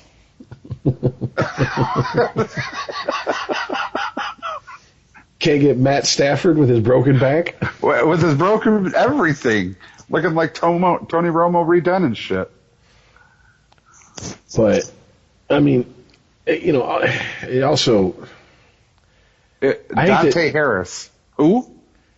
I hate to say it, but, I mean, it is the Pro Bowl. I think it's more of like being named to the Pro Bowl is much of an honor as actually playing in it, because I think a lot of these guys would rather be in the Super Bowl. Right. I think. Let me check that. I think all these guys rather be in the Super Bowl. Oh, absolutely. But this is what I was telling you. This is why I watched this game. Because the AFC, they have the people the 12 Baltimore Ravens. Geno Atkins, Nick Chubb, Jarvis Landry, Von Miller, DeAndre Hopkins. You know these people. You know what you're going to expect. 6 Kansas City Chiefs. You know them. You know what I mean? Keenan Allen, Joey Bosa. These are the people, you have no doubt. But in the NFC, this is where you got to watch it. Because Zach Martin, Teron Armstead,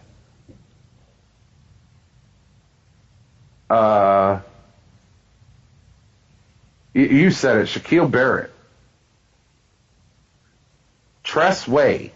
These are people that, as our co-host would say right now, Chris would say, hey, stats don't lie. Okay, great. So you made it to the Pro Bowl. But you don't have a Pro Bowl mentality. You have that's right, I got me here. Like Darius Slay, I got me here. Watch how. And that's where the fireworks are going to start. That's what happened with Vontaze Burfict. And you're going to watch, and there's going to be a player or 3, and, you're going to hear some pads really pop. And immediately your own team is going to come to you and go, hey, exhibition. Well, there's not only that, but I mean, we talk about like collusion with players in the off season in the NBA. You know, especially now, I think it's pretty much a given. You know, the All-Star game is a chance for players to talk to, like, to spend some time around other players who are going to be free agents and go, you know, if you could just come to my team, or if I could just get on your team, and people, you know, clutch their pearls over it, like, oh, God, I can't believe this. How horrible this is. OBJ, Odell got to Cleveland. That's exactly how that happened. Oh, I was thinking, I was thinking the one that stands out the most to me, that they didn't even try to hide this shit. They announced that shit immediately. Was oh fuck, wow, brain fart, Mr. Throw me the damn ball. Wide receiver, played on the Jets and then went to Tampa Bay. Come on now, Keyshawn Johnson. Keyshawn Johnson. Yeah, he was in the Pro Bowl, and him and Sapp. Sapp was like, that defense that year on the Pro Bowl was stacked with Buccaneers, and we had just lost by 2 points to go to the Super Bowl to the Rams. And Keyshawn come over and said, you just need an offensive fucking game breaker, and I'm him. Get me on this team, and we'll go to the Super Bowl. And he went to he went to the front office, him and a handful of other guys.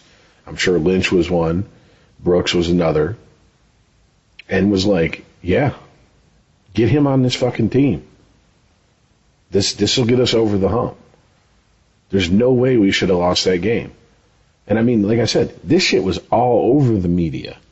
And we're not talking years later all over the media. I'm talking at the time I remember hearing these stories. And I was like, isn't that kind of like, you know, like you could, that's considered, to do that? Yeah, that's considered a conspiracy legally.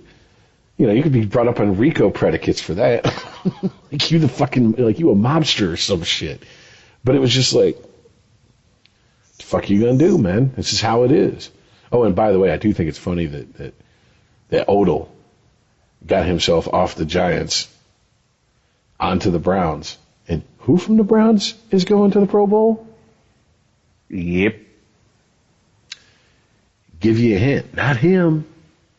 Remember preseason? We all said it. Wow, that team's stacked with some weapons on offense. Dude, it was. And it still is. Two of their offensive weapons are going to the Pro Bowl, and that's it. Nick Chubb and Landry. Yeah. That's it. So. Sorry, not sorry, man. The LSU won, you know, with those two wide receivers, Jarvis Landry and Odell Beckham Jr. And you're putting them back on a pro team. And in the backfield, you got your choice of Nick Chubb and Hunt.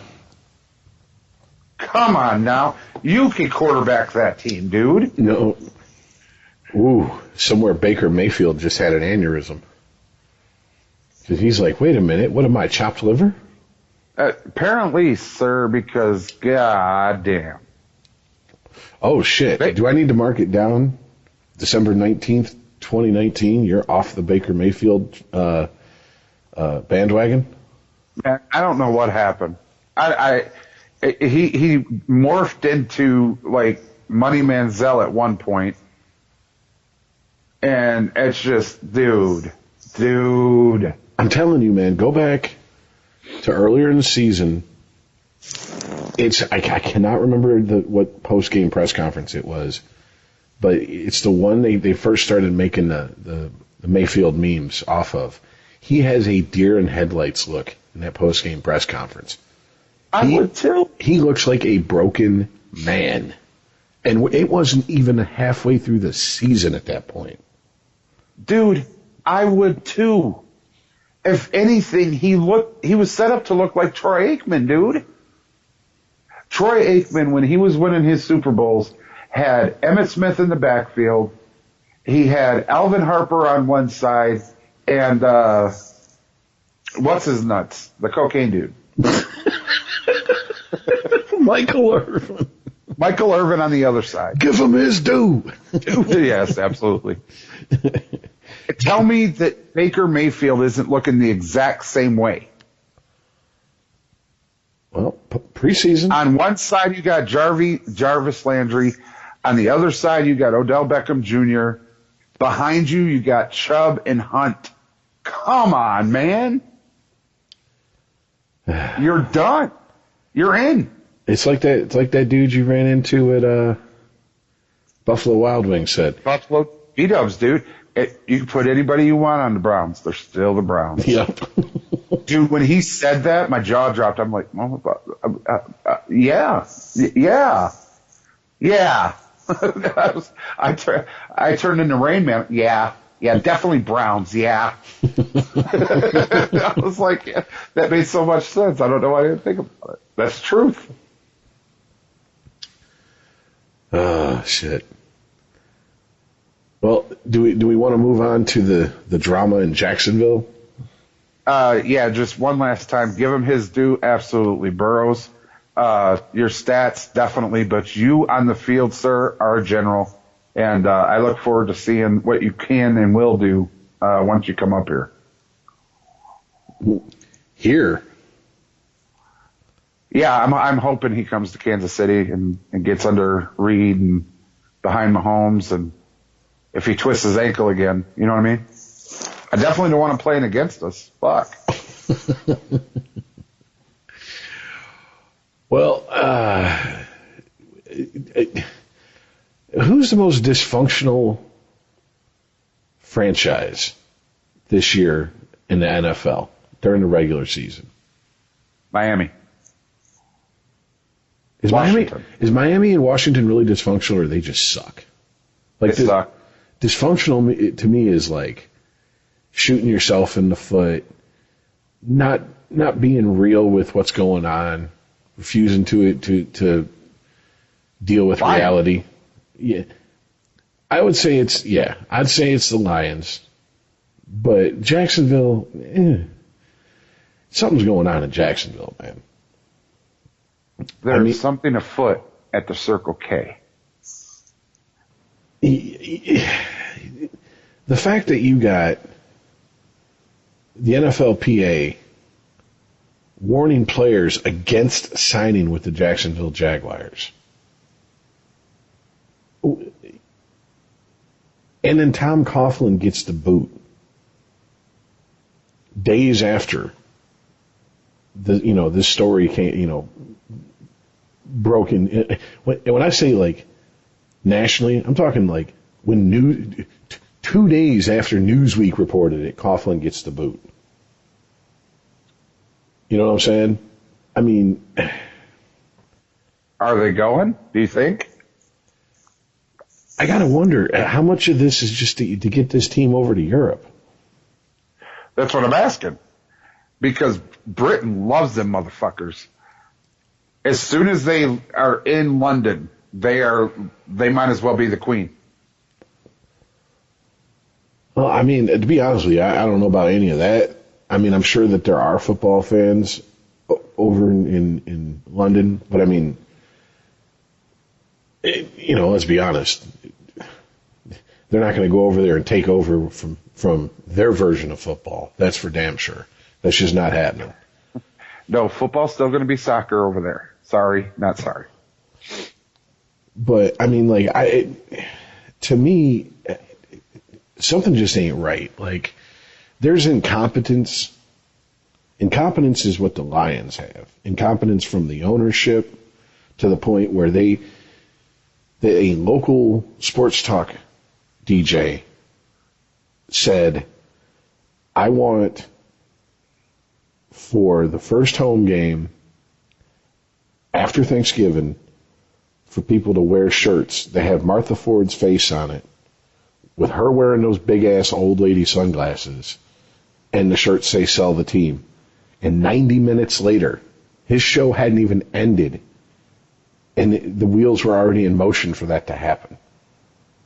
And then stories start coming out that people have called about, inquiring about purchasing the Lions, including Jeff Bezos, the owner of Amazon. who, if anyone can throw enough money around to buy a football team, he's one of the few people in the world that can do it. Yeah, he don't even need to take a loan. No. You know, he rummages through his couch cushions and goes, I can buy the Lions. You know, I found enough spare change. I could see the commercial now. How did he buy the Lions? AWS. But I mean, like, it's just an institutionalized failure from top down. Jacksonville has made the playoffs, have looked like a good team in I'm talking recent memory, last 5 years, and just shit the bed. Well, that's just it. I was congratulated for calling it.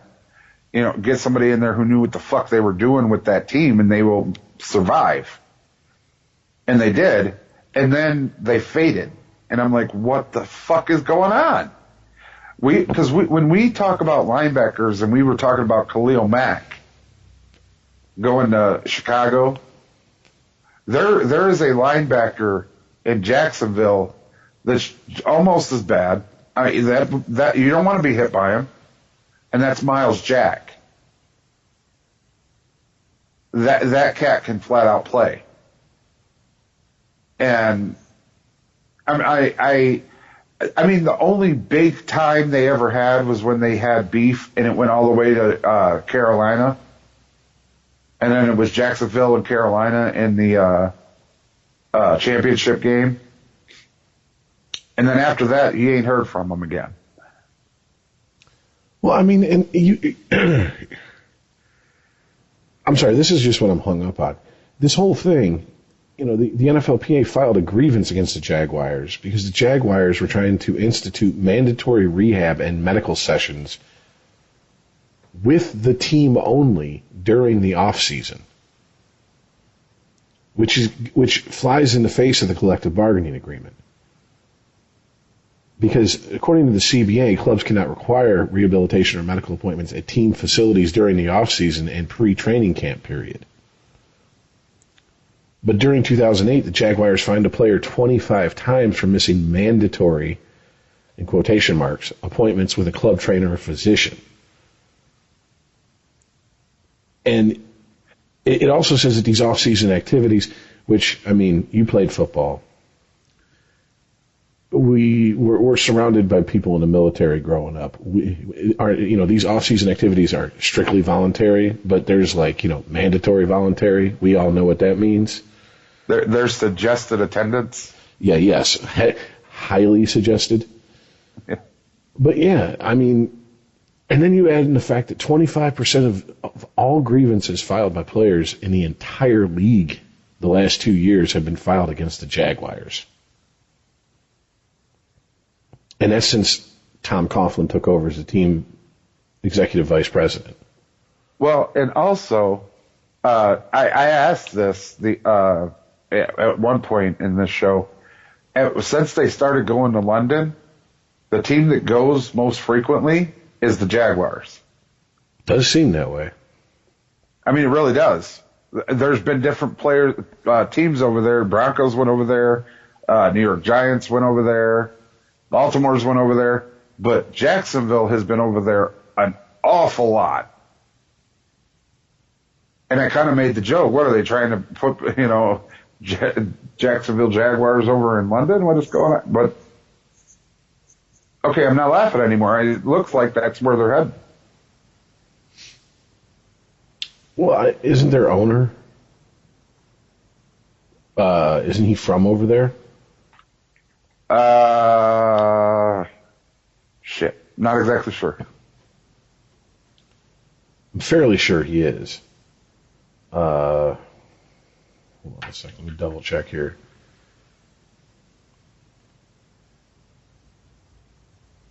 Well, he's from Pakistan. Oh, no, it says he's Pakistani American. Yeah, it says he owns companies in the U.S. He does own a few. He owns Fulham, of the English Football League Championship and All Elite Wrestling. I have no idea what that is. Wrestling is. Yeah, okay.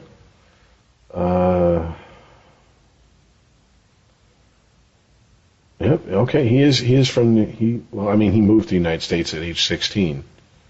But he's an American citizen, it looks like. So yeah, for some reason I thought he was from Europe. But you know what? Probably because, like you said, London's strange love affair with the Jacksonville Jaguars. Yeah, because every time there's a 8:30 London game, it's the Jacksonville Jaguars. Yeah, I mean, especially when you look at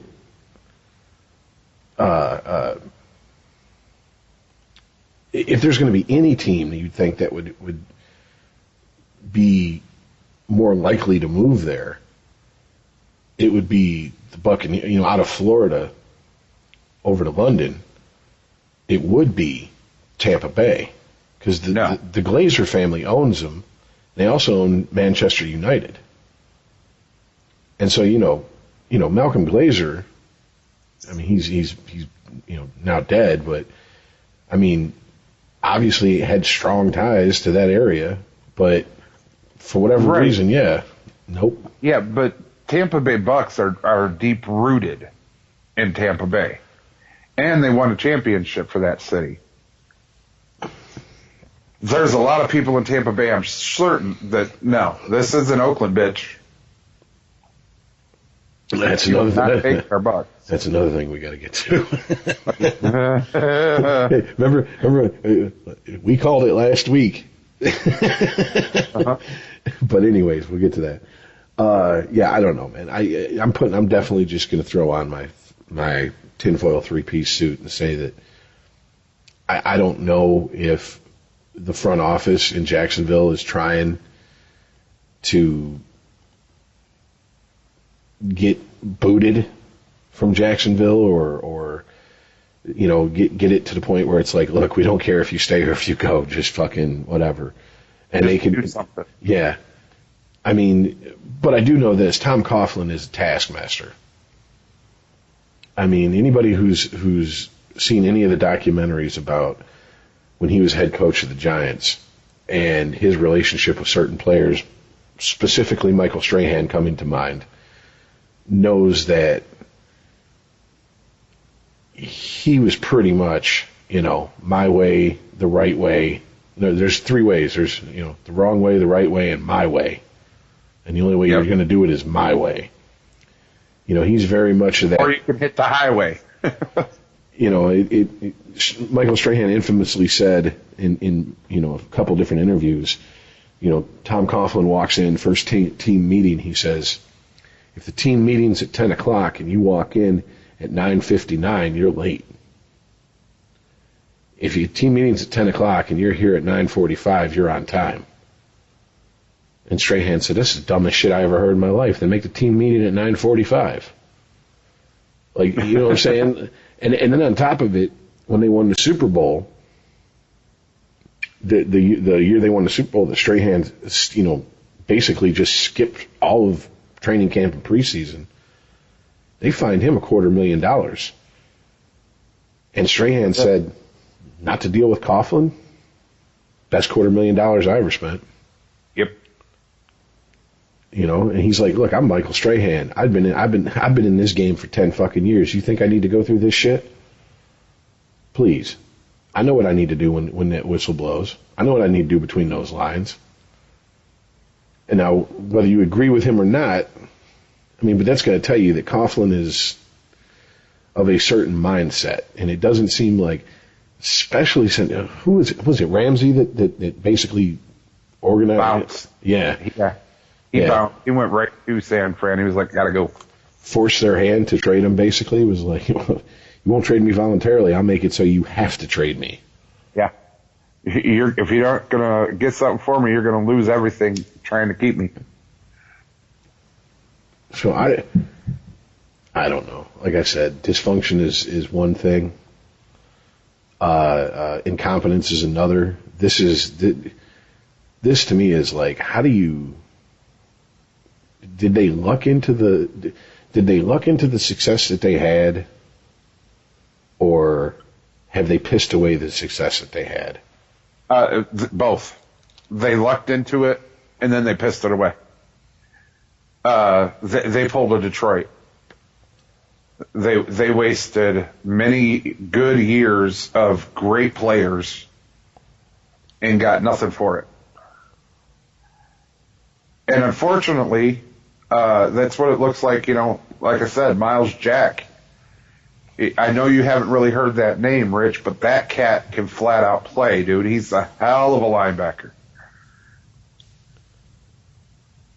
And he's just absolutely in the middle of no man's land, wasting away. Yeah, and this isn't the days of, you stick with the team who drafted you until they trade you. These are the days players are very much aware of if they're wasting away in some shitty team in the middle of nowhere.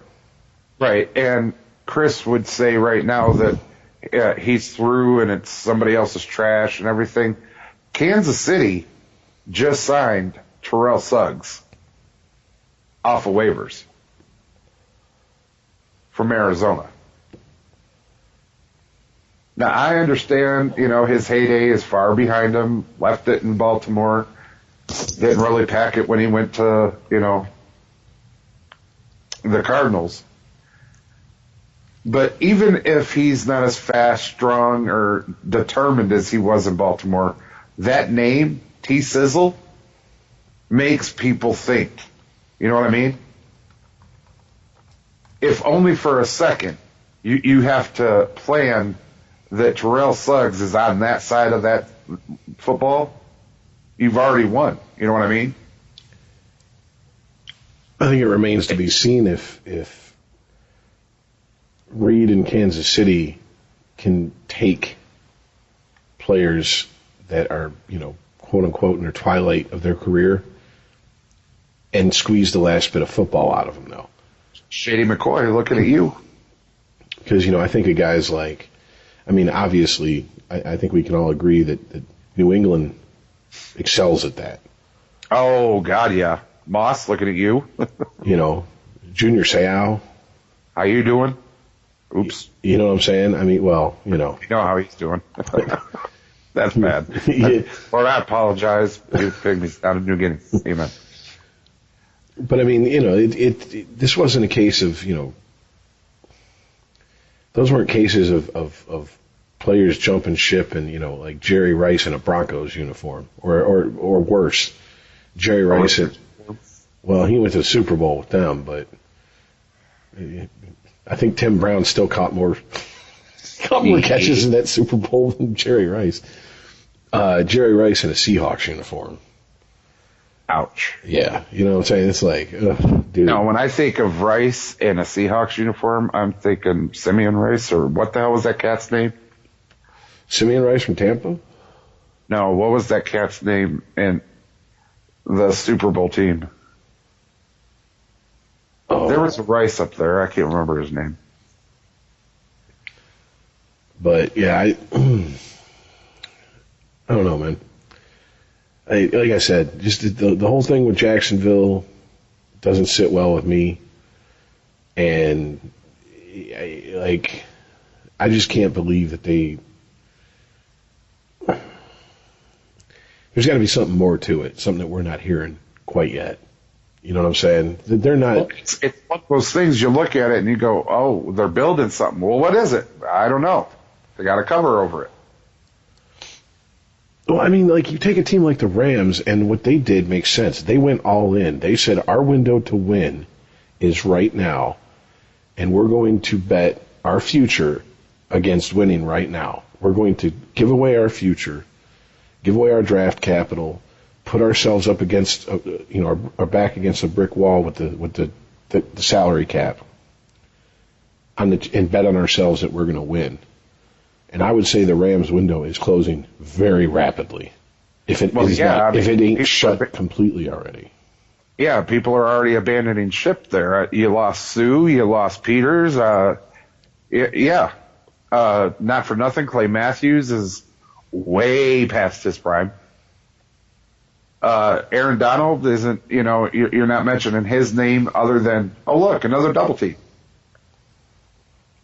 It's kind of start singing Nickelback. Well, I know who you are. I figured you out. I can't argue with it. I mean, and that was the new young hot coach. That was, the new hotness to pick. This is going to be the new force in coming out of the West, and no, not really. So, and I mean, you got Todd Gurley was supposed to be the new Emmett, and he I don't know, has never recovered from whatever injury he had at the Super Bowl. I don't know what happened. Yeah, I mean that's the way shit goes, man. Welcome to the NFL, Rook. You can be hot. You can be hot one game, and 3 games later, you could be off of everybody's fantasy team, and just fucking people talking like you're done and over with. How many times? How many times have we planned Adrian Peterson's funeral? Right. And I'm the first one to sit there and go, what the fuck, Lions? How could you not grab this guy, et cetera, et cetera. But I think, seriously, real talk, the Rams fucked up by not getting Hunt. Because Todd Gurley looks to be through. And if he's not, if he's still got a lot left in the tank, he's holding it for a different team. Yeah, and that's the type of guy I want to try to build a team around. Right. I'm sorry. There's a difference if you are naturally, like we were talking about earlier, that final piece, versus you're trying to force yourself to be that final piece to get out of a situation, to get into a better situation. Ultimately, you are playing the ultimate team sport, and you're putting yourself first. And I'm not talking about putting yourself first as far as get me paid what I'm worth. You're not going to, pay me dimes on the dollar of what I'm worth. I'm talking about you're sabotaging the whole franchise because you think you might have a better shot someplace else. Yep. There's better ways to go about it than that. Sporgy. ChristopherMedia.net. You can go from dreaming to achieving. From managing your fantasy team to managing a real one. At Fairleigh Dickinson University, go for what you love. Visit fdu.edu today. What you doing? Trying on glasses with Zenny's 3D virtual try-on. Wait, are those the actual prices? I say get all of them. Seriously, why not, right? Oh, now I want new glasses. Zenny.com. Quality prescription glasses starting at $6.95. ChristopherMedia.net. Sporgy.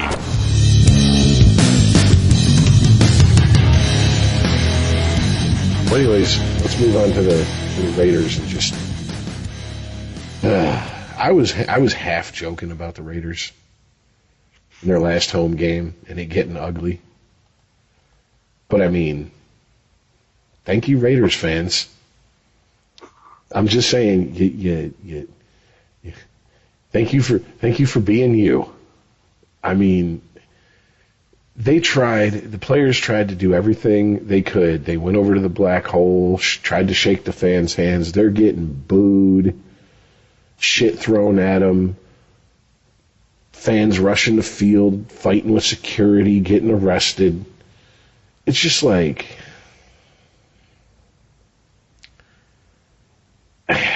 I don't know. The funny part is it didn't help that you lost your last home game to the Jacksonville Jaguars. In the fashion you did. I'm just saying, bro. I called that shit, icing it like a motherfucker. I'm like, for the love of God, do not lose this game. And you did. You did. God. I don't even know. Then I hear stories that Marshawn Lynch was in the crowd serving the crowd tequila. Which is awesome and the worst idea I've ever heard at the same time.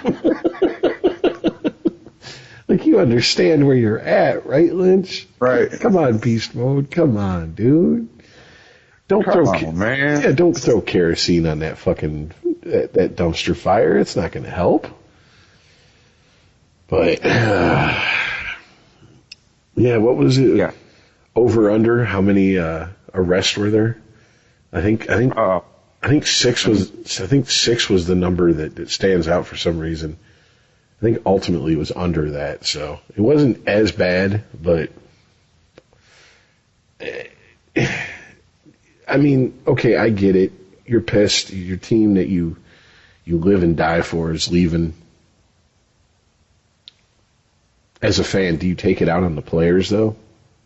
Well, at the same time, when we were talking about this last week, I told you you're taking and giving a chance to a city that had that big ass riot, and half of them didn't even know who Rodney King was. Half of them were like, "Hey, ain't that Jerome? Look at that dude to me, motherfucker!" And and then you call your boys, and then you get in the car, and everybody goes down there. Half the people don't give a fuck if the Raiders are there, L.A., Las Vegas. They don't care. They just saw a chance to get medieval. You know what I'm saying? It wasn't. I mean, you do have the long-lived, true ride and die, Raiders fans that are just. I mean, like I said, the black hole. Come on now. Some of the scariest looking motherfuckers you've ever seen. But then you have those people that are like, oh shit, some shit's about to go down. I'm going to be on TV. And then you do what you did with the Jacksonville Jaguar. Yeah. Come on now. Well, all I got to say is have fun following that act, Las Vegas. Dude, it's Las Vegas. Have you seen the Vegas Knights and the way those games open? All right, I'm just saying. Well, enough said. Yeah, pretty much. The ice turns to a TV show. Yeah. So other than that, nothing really news. Ravens killed it. Duh. Packers. Duh.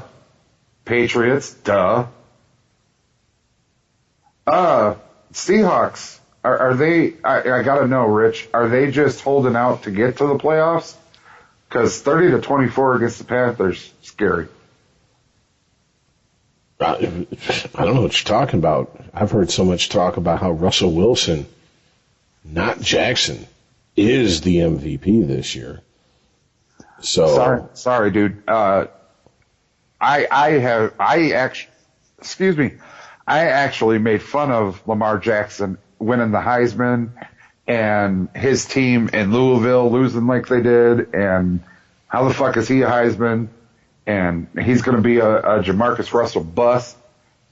All of that with a big side of my foot in my mouth turned me into an Asian guy quick, fast, and in hurt. So sorry. I'm so sorry. Oh, sorry. Oh, I'm so sorry. Because, dude, Michael Vick 2.0 my ass, dude. He is like the $6 million man of Vic. We built him bigger, better, faster. And with 100% less dogfighting. I'm telling you, dude, that cat has got that boy's got moxie. You can use any fucking cliche you want on that kid. He can play. And without a shadow of a doubt, is why they are who they are. And Rich, this is a sore spot for you, and this is the only reason I'm talking about this. There's a Harbaugh that's a quarterback whisperer. Just saying. Oh, I know it ain't Jesus in khakis. I'm just going to throw it out there and leave it alone. It's just,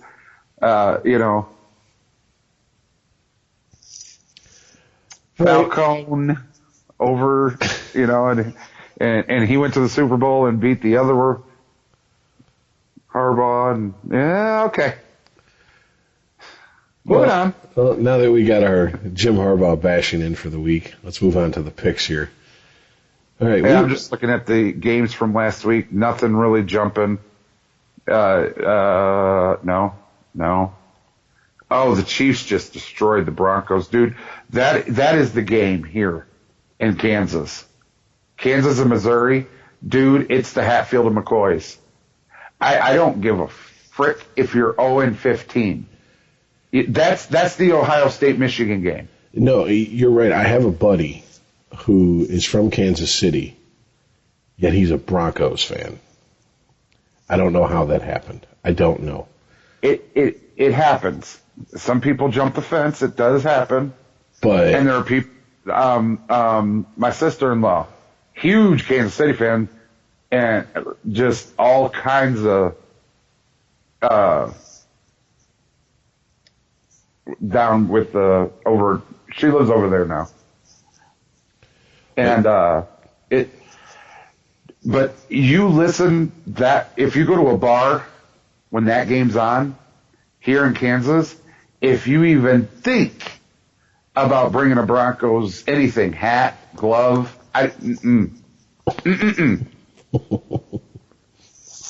You walk in, it's they're like a straight guy walking into the Blue Oyster Bar, dude. You done fucked up. You fucked up. You know that, right? You walk in, they're like, "Hey, boy, you ever see what they did to Mussolini?" Yeah. Look at that. I'm like, ooh, you got a pretty mouth. Yeah, that is the game right there. Yeah. Lions, how you doing? You all right? Are you sure? Because you just got beat by the Buccaneers real bad. And I mean real bad. And you only made Famous Jameis throw one interception. How fucking dare you? Yeah, I thought he was contractually obligated to throw at least two. Well, he threw one in the first fucking quarter. We were like, oh. Got him. This is a little interesting. Very, very little interesting. We were talking about the Browns and how stacked they were. Cardinals, 38. Browns, 24. The Cardinals. Larry Fitzgerald, like ready to go out and sit Mai Tais under an umbrella. And he beat the Browns. Stop it.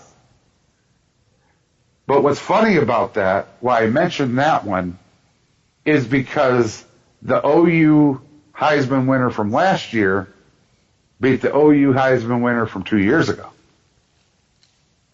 Whoops. Raiders, we said. Vikings, how you doing? Killing the Chargers. Rams, your window is closing? Are you sure? Because the Cowboys just broke it the fuck out. 44-21. Chris made a comment about this. Did that just happen to the 49ers? The Falcons, 29. The 49ers, 22. He said it last week, Rich. Whatever coach they fired and whatever change they made in Atlanta worked. Because they are now firing on all cylinders. It's like they had a fouled spark plug. You know what I mean? No, absolutely. And that's proof you don't need to rip apart a coaching team from, just basically remove them like a bad appendix. Sometimes you just got to remove one part. And I don't know what the hell happened or what was wrong or the proverbial thorn inside, but it was terrible. It was horrible. See, I know it's going to sound like I'm jumping to a different subject, but I'm really not. This is how come I have a hard time with the funeral this last season that's been planned for Mark D'Antonio, because he is infamously loyal to his coaches, and he does, tend to do some shuffling around, but not getting rid of coaches. if he is still got that fire in his gut to coach, to me, the determining factor is going to be if he starts sending some coaches packing instead of doing the shuffling, reshuffling the furniture on the deck of the Titanic. Right. Because it does work if you do it the right way. You don't, like I said, you don't need to blow the entire building up and start building from scratch every time. More times than not, yes, you do. But sometimes you can just do a remodel.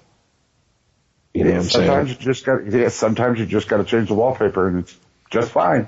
You're like, wow, this room's got a lot more. It's a lot more. Look, the feng shui is better. How did that happen?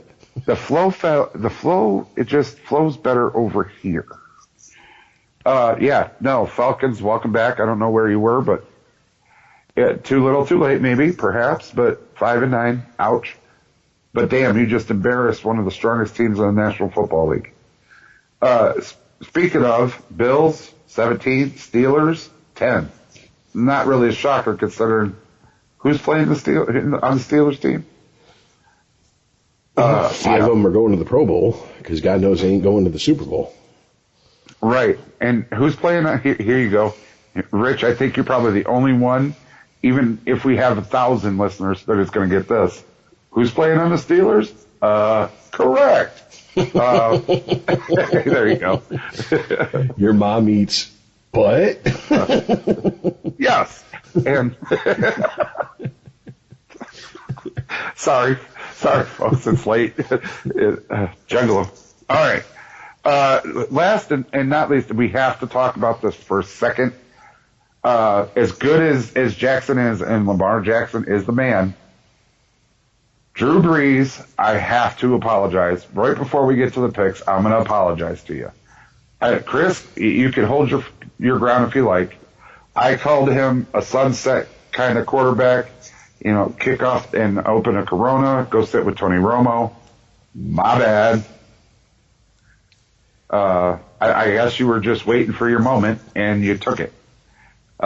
This season, you took your team to 11-3 so far, and have beat just about every quarterback record there is, including the touchdown record, which he got on Monday night.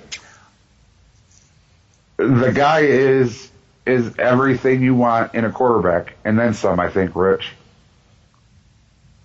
Oh, yeah. First ballot without even fucking having to debate it. Got to be in the top.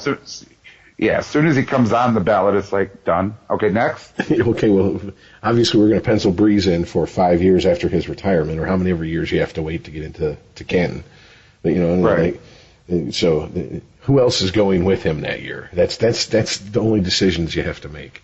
Drew Brees, once he announces his retirement, is going to have a box next to him delivered by Canton that says open in 5 years. It's his jacket. It's already mailed to him the moment he retires.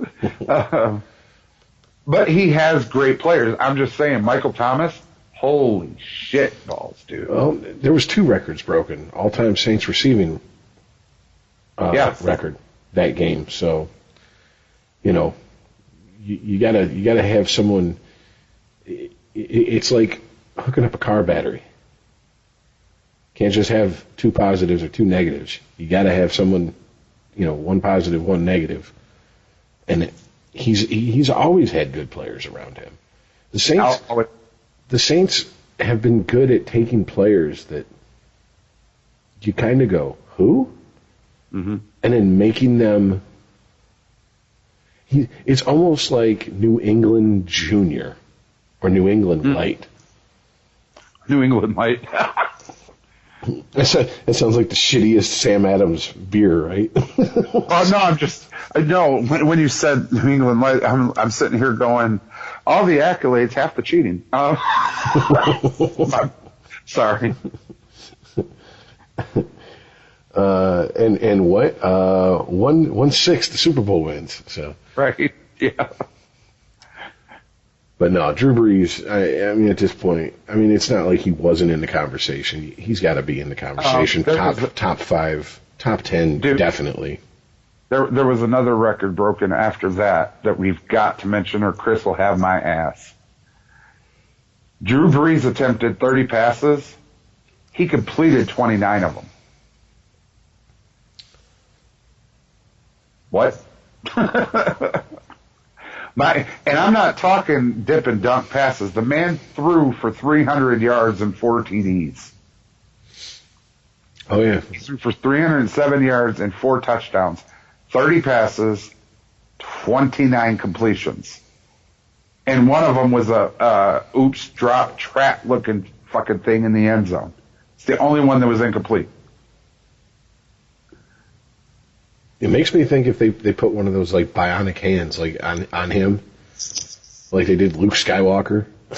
You know what I'm saying? Hey, they put a pen in his hand and now he's got this wrap on it.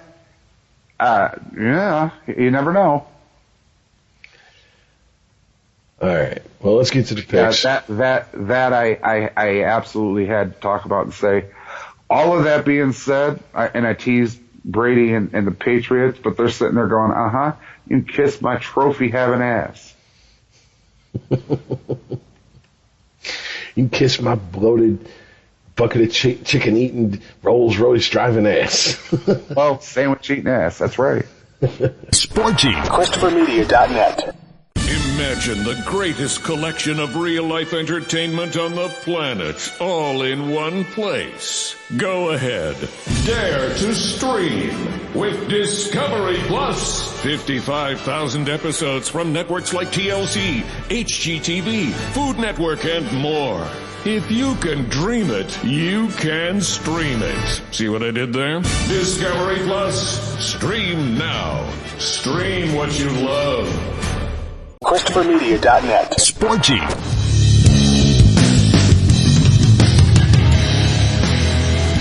All right. Well, this is what we're going to do the picks. Chris gave us his picks via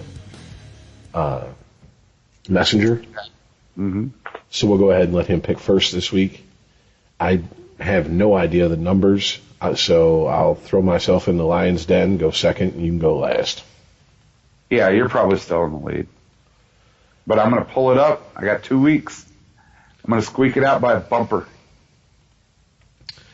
All right, so first before we do this, I want you to be careful when you're thinking of these games, because this game and next week's game isn't what you're going to think it is.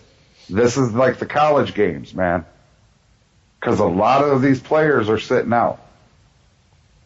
Oh, it don't mean shit. Oh, I got you. All right, so first game up, we got Texans at the Buccaneers. Chris went with the Texans. Yeah,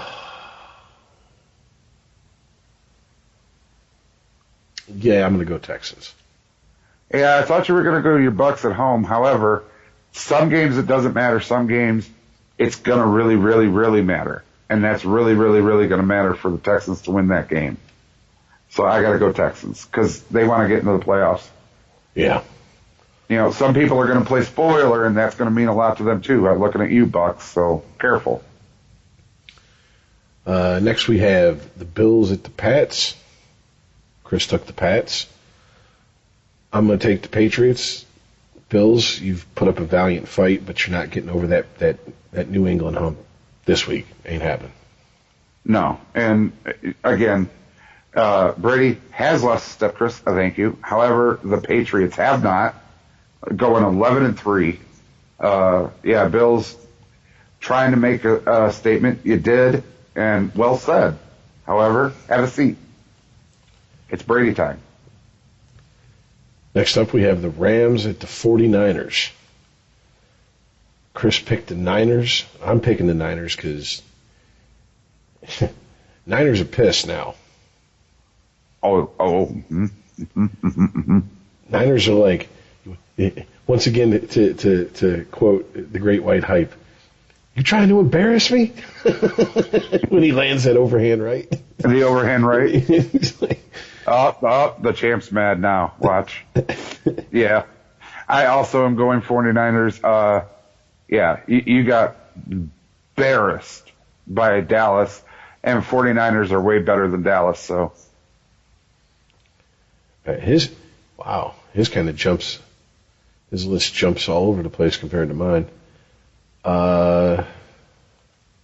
Next one is, where is it? Come on. Lions at the Broncos. Oof. He's going with the Broncos. I'm going with the Broncos. And just so you know, it came out this week that Bob Quinn and Matt Patricia's jobs are secure for next season. Yep, that's what they said. And they also came out that Matt Stafford is going on IR. And Kerryon Johnson may be able to play this season. So I take it you're going with the Broncos?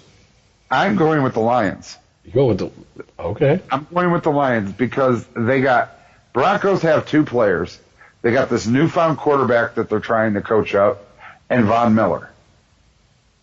After that, you got nothing. At least the Lions have somewhat of resembled a team, and you got a Pro Bowl cornerback. Okay. All right. Next up, we have the Chiefs at the Bears. Chris is going with the Chiefs. I'm going with the Chiefs.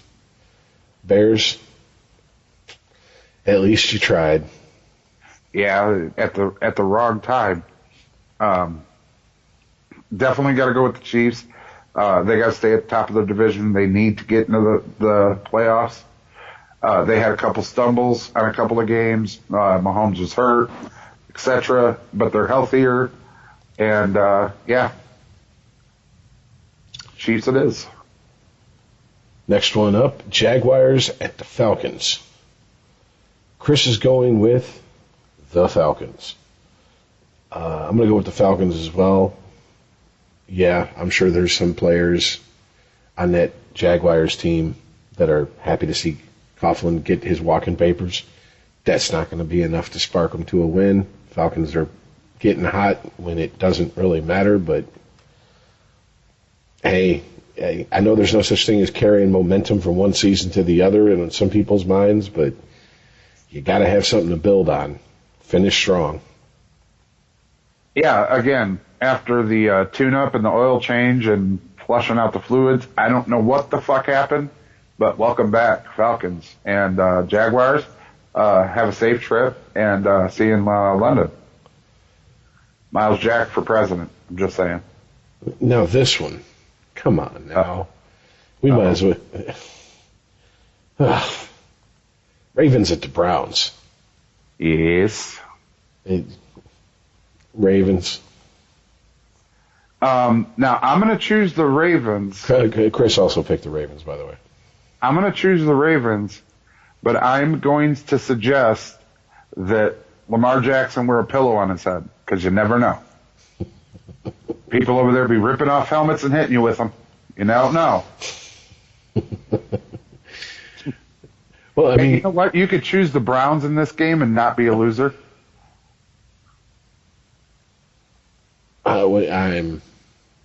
Explain that. Because the Browns are the Ravens. Oh, yeah. Fair enough. All right, next game we have Saints at the Titans. Chris is going with the Saints.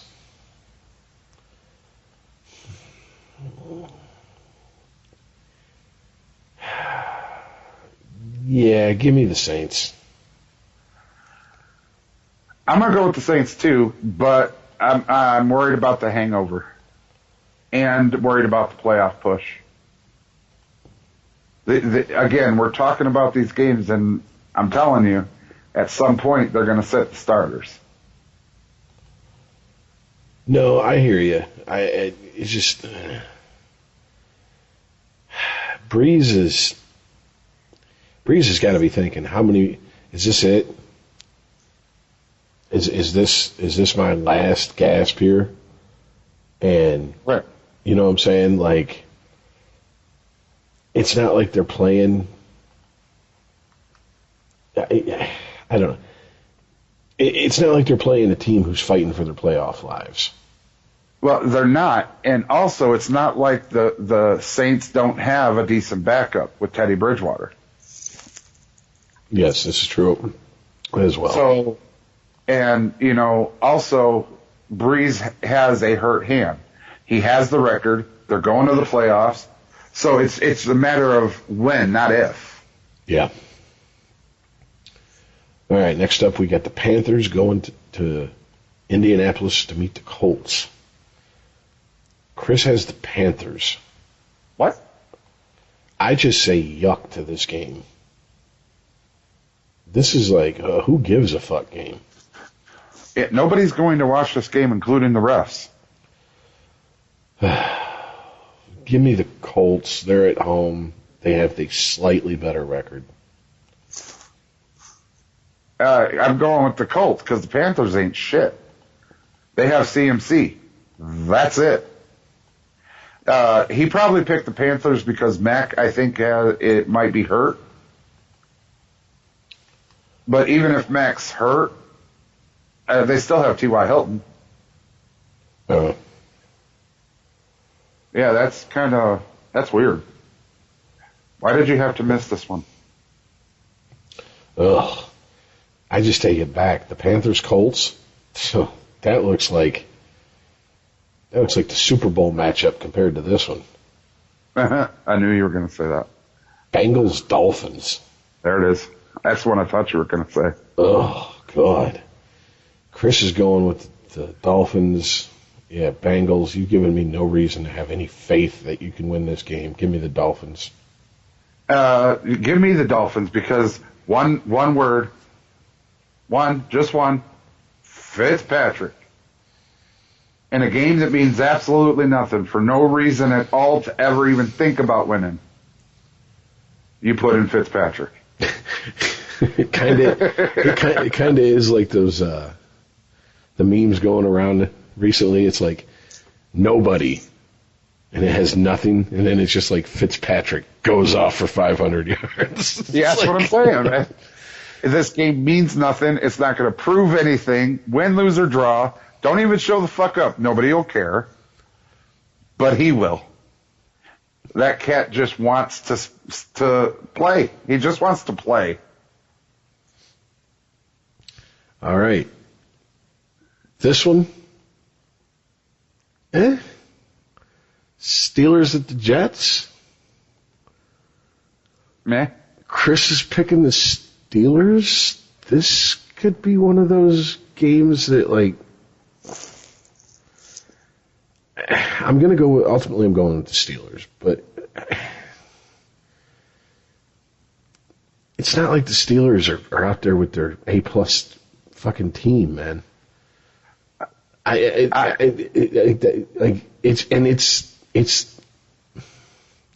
you know who plays for the Jets.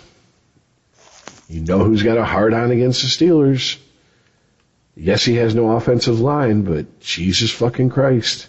It would be poetic justice for him to come back and have the best game of the season against his former team.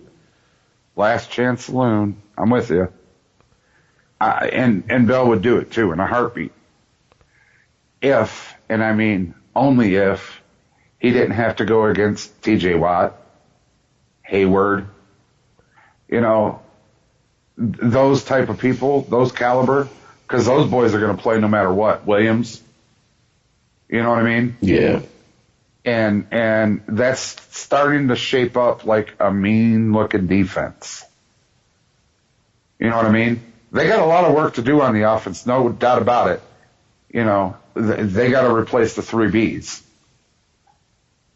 But that defense, just saying. I don't want to be hit by him, especially Hayward, who's come on very, very strong in the late season. So I'm going to go with the Steelers. All right, moving on. Giants at the Redskins. This is the bad part about this time of the year. one, football's coming to an end, but the playoffs are coming up, so you got that to look forward to. But man, there's a lot of matchups where you're just like, I don't give a fuck. Like, this has no playoff implications. It doesn't matter to anybody except for who's on the field and their fans. That's it. Mm-hmm. Mm-hmm. Having said that, Chris picked the Giants. Give me the Giants. Give me the Giants also. The biggest question here is, does Eli play? Yeah, sadly, that is the biggest storyline coming out of this game. Because they're both 3-11. Yeah. So it really, does Eli get to do his curtain call, or are we going back to Danny Dimes? I guess we'll find out. Raiders Chargers. Chris has got the Chargers.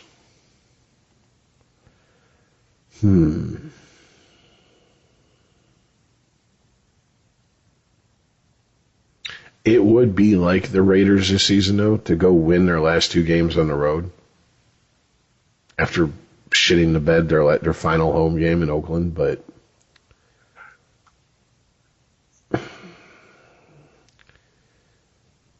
give me the Chargers, and it's probably a stupid reason to pick them, but this is the one I'm going with. Rivers is coming to the end of his career, period, end of story. But he's still, in his mind, he's got something to prove, and he might go down as one of the best quarterbacks to never win a Super Bowl, stats-wise at least. So, yeah. Give me the Chargers. I'm going to go on my own Black Island here. I'm going to go with Raiders. Not because it's like them or anything. It just, I don't see Gruden losing to the Chargers. I don't. How the fuck you decided to lose to Jacksonville is beyond me. Especially your last home game, but you can't lose to the Chargers and the Jacksonville Jaguars, can you? Really? I mean, can you? Yeah. I know a lot of people think Gruden is this coaching genius. He did win a Super Bowl with Tony Dungy's team. Couple of Tony Dungy's former coaches. And then he has never won a playoff game or a big game, like a really big game since. So, right. Yeah, I know he was in the booth for Monday Night Football for a decade, but still. And believe me, I enjoyed his antics as much as anybody, but his record is what it is. All right, moving on. A game that just 2 fan bases that hate each other. Uh-huh. And they're just both 7-7. Dallas going to Philly. Chris is picking, and I'm quoting, "Dem boys." Dem boys? Oh, God. Yeah, give me the Cowboys.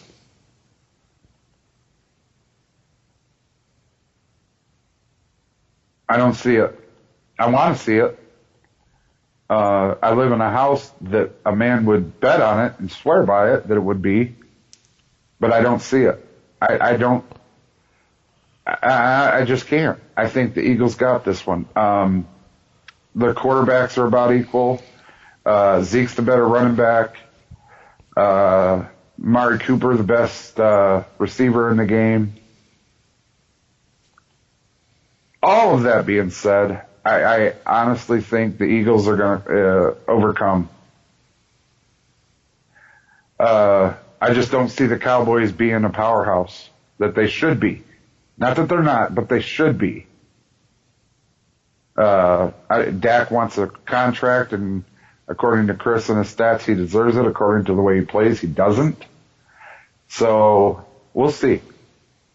I'll be on my own little green island as well. Boy, I'm just racking up islands, ain't I? Black Island, Green Island. All right. Next game, Cardinals at the Seahawks. Chris is going with the Seahawks. I'm going with the Seahawks. I'm just going to pick the Birds, and we'll go there. Seahawks. It's got to be the Seahawks. Cardinals, you're trying to get it together. You got a Heisman winning quarterback, and you beat the Browns. Yay for you. So did a lot of other people. You're not going to beat Russell Wilson. All right, and finally. Yeah. Nice Heisman you got there. Check out my Vince Lombardi trophy. And finally. Second year in, by the way. Monday Night Football, a game that nobody who's an impact player is going to sit out. Packers, not in this game. Packers at the Vikings. Yep. They are not sitting out this game. This I promise you. Chris is going with the Vikings. I'm going to get on. I'm pretty sure I'm going to be on an island by myself. Give me the Packers. I built a rowboat on my islands. I'm in like a Aleutian Island chain over here. And I will paddle to your island, Rich. I am going to be choosing the Packers. I don't know if Chris knows this or not, but Cook's hurt. Dalvin Cook, star running back, best running back in the NFL this season. He's hurt. I don't know if Thielen's back yet, and if he is, great. If he's not, that's two. And at the end of the day, you have Kirk Cousins versus Aaron Rodgers. Sorry, not sorry. I got to go with the guy that I made fun of, and I'm going to go with Rodgers and the Pack. Yeah, I mean, just... But you like that. I don't know what to say there. If Chris was here, he goes, hey, I'm really shocked that he went with the Vikings. I figured he went with the Pack on this, but... Me too. I can screenshot it. I'm not making any of these picks up. This is what he picked. This is what he wanted. I'm honoring his wishes. So. The only thing I could say, folks, is Chris took a really big hit and was holding it in. And he wanted to hit Pack, but he started to cough a little bit and it just slipped and typed Vikings. That's all I got. Ugh, excuse me. All right, well, coming up on 2.5 hours. I think that's a pretty good show, considering it was just the two of us. Yeah, I think there's a lot of jokes in there some people should laugh at. Well, it wouldn't be the first time, even though we're listed as a sports podcast, that we've been called a comedy podcast as well. So, well, I'm just saying there was a moment or three that was podcast for two, but whatever. We tend to do that from time to time on this show. I mean, it just looks at it and is it going to hit or miss? Hit. Okay. Oh Christ! All right, let me do the back end to get us out of here before we start fucking singing fucking chicken hunting and shit.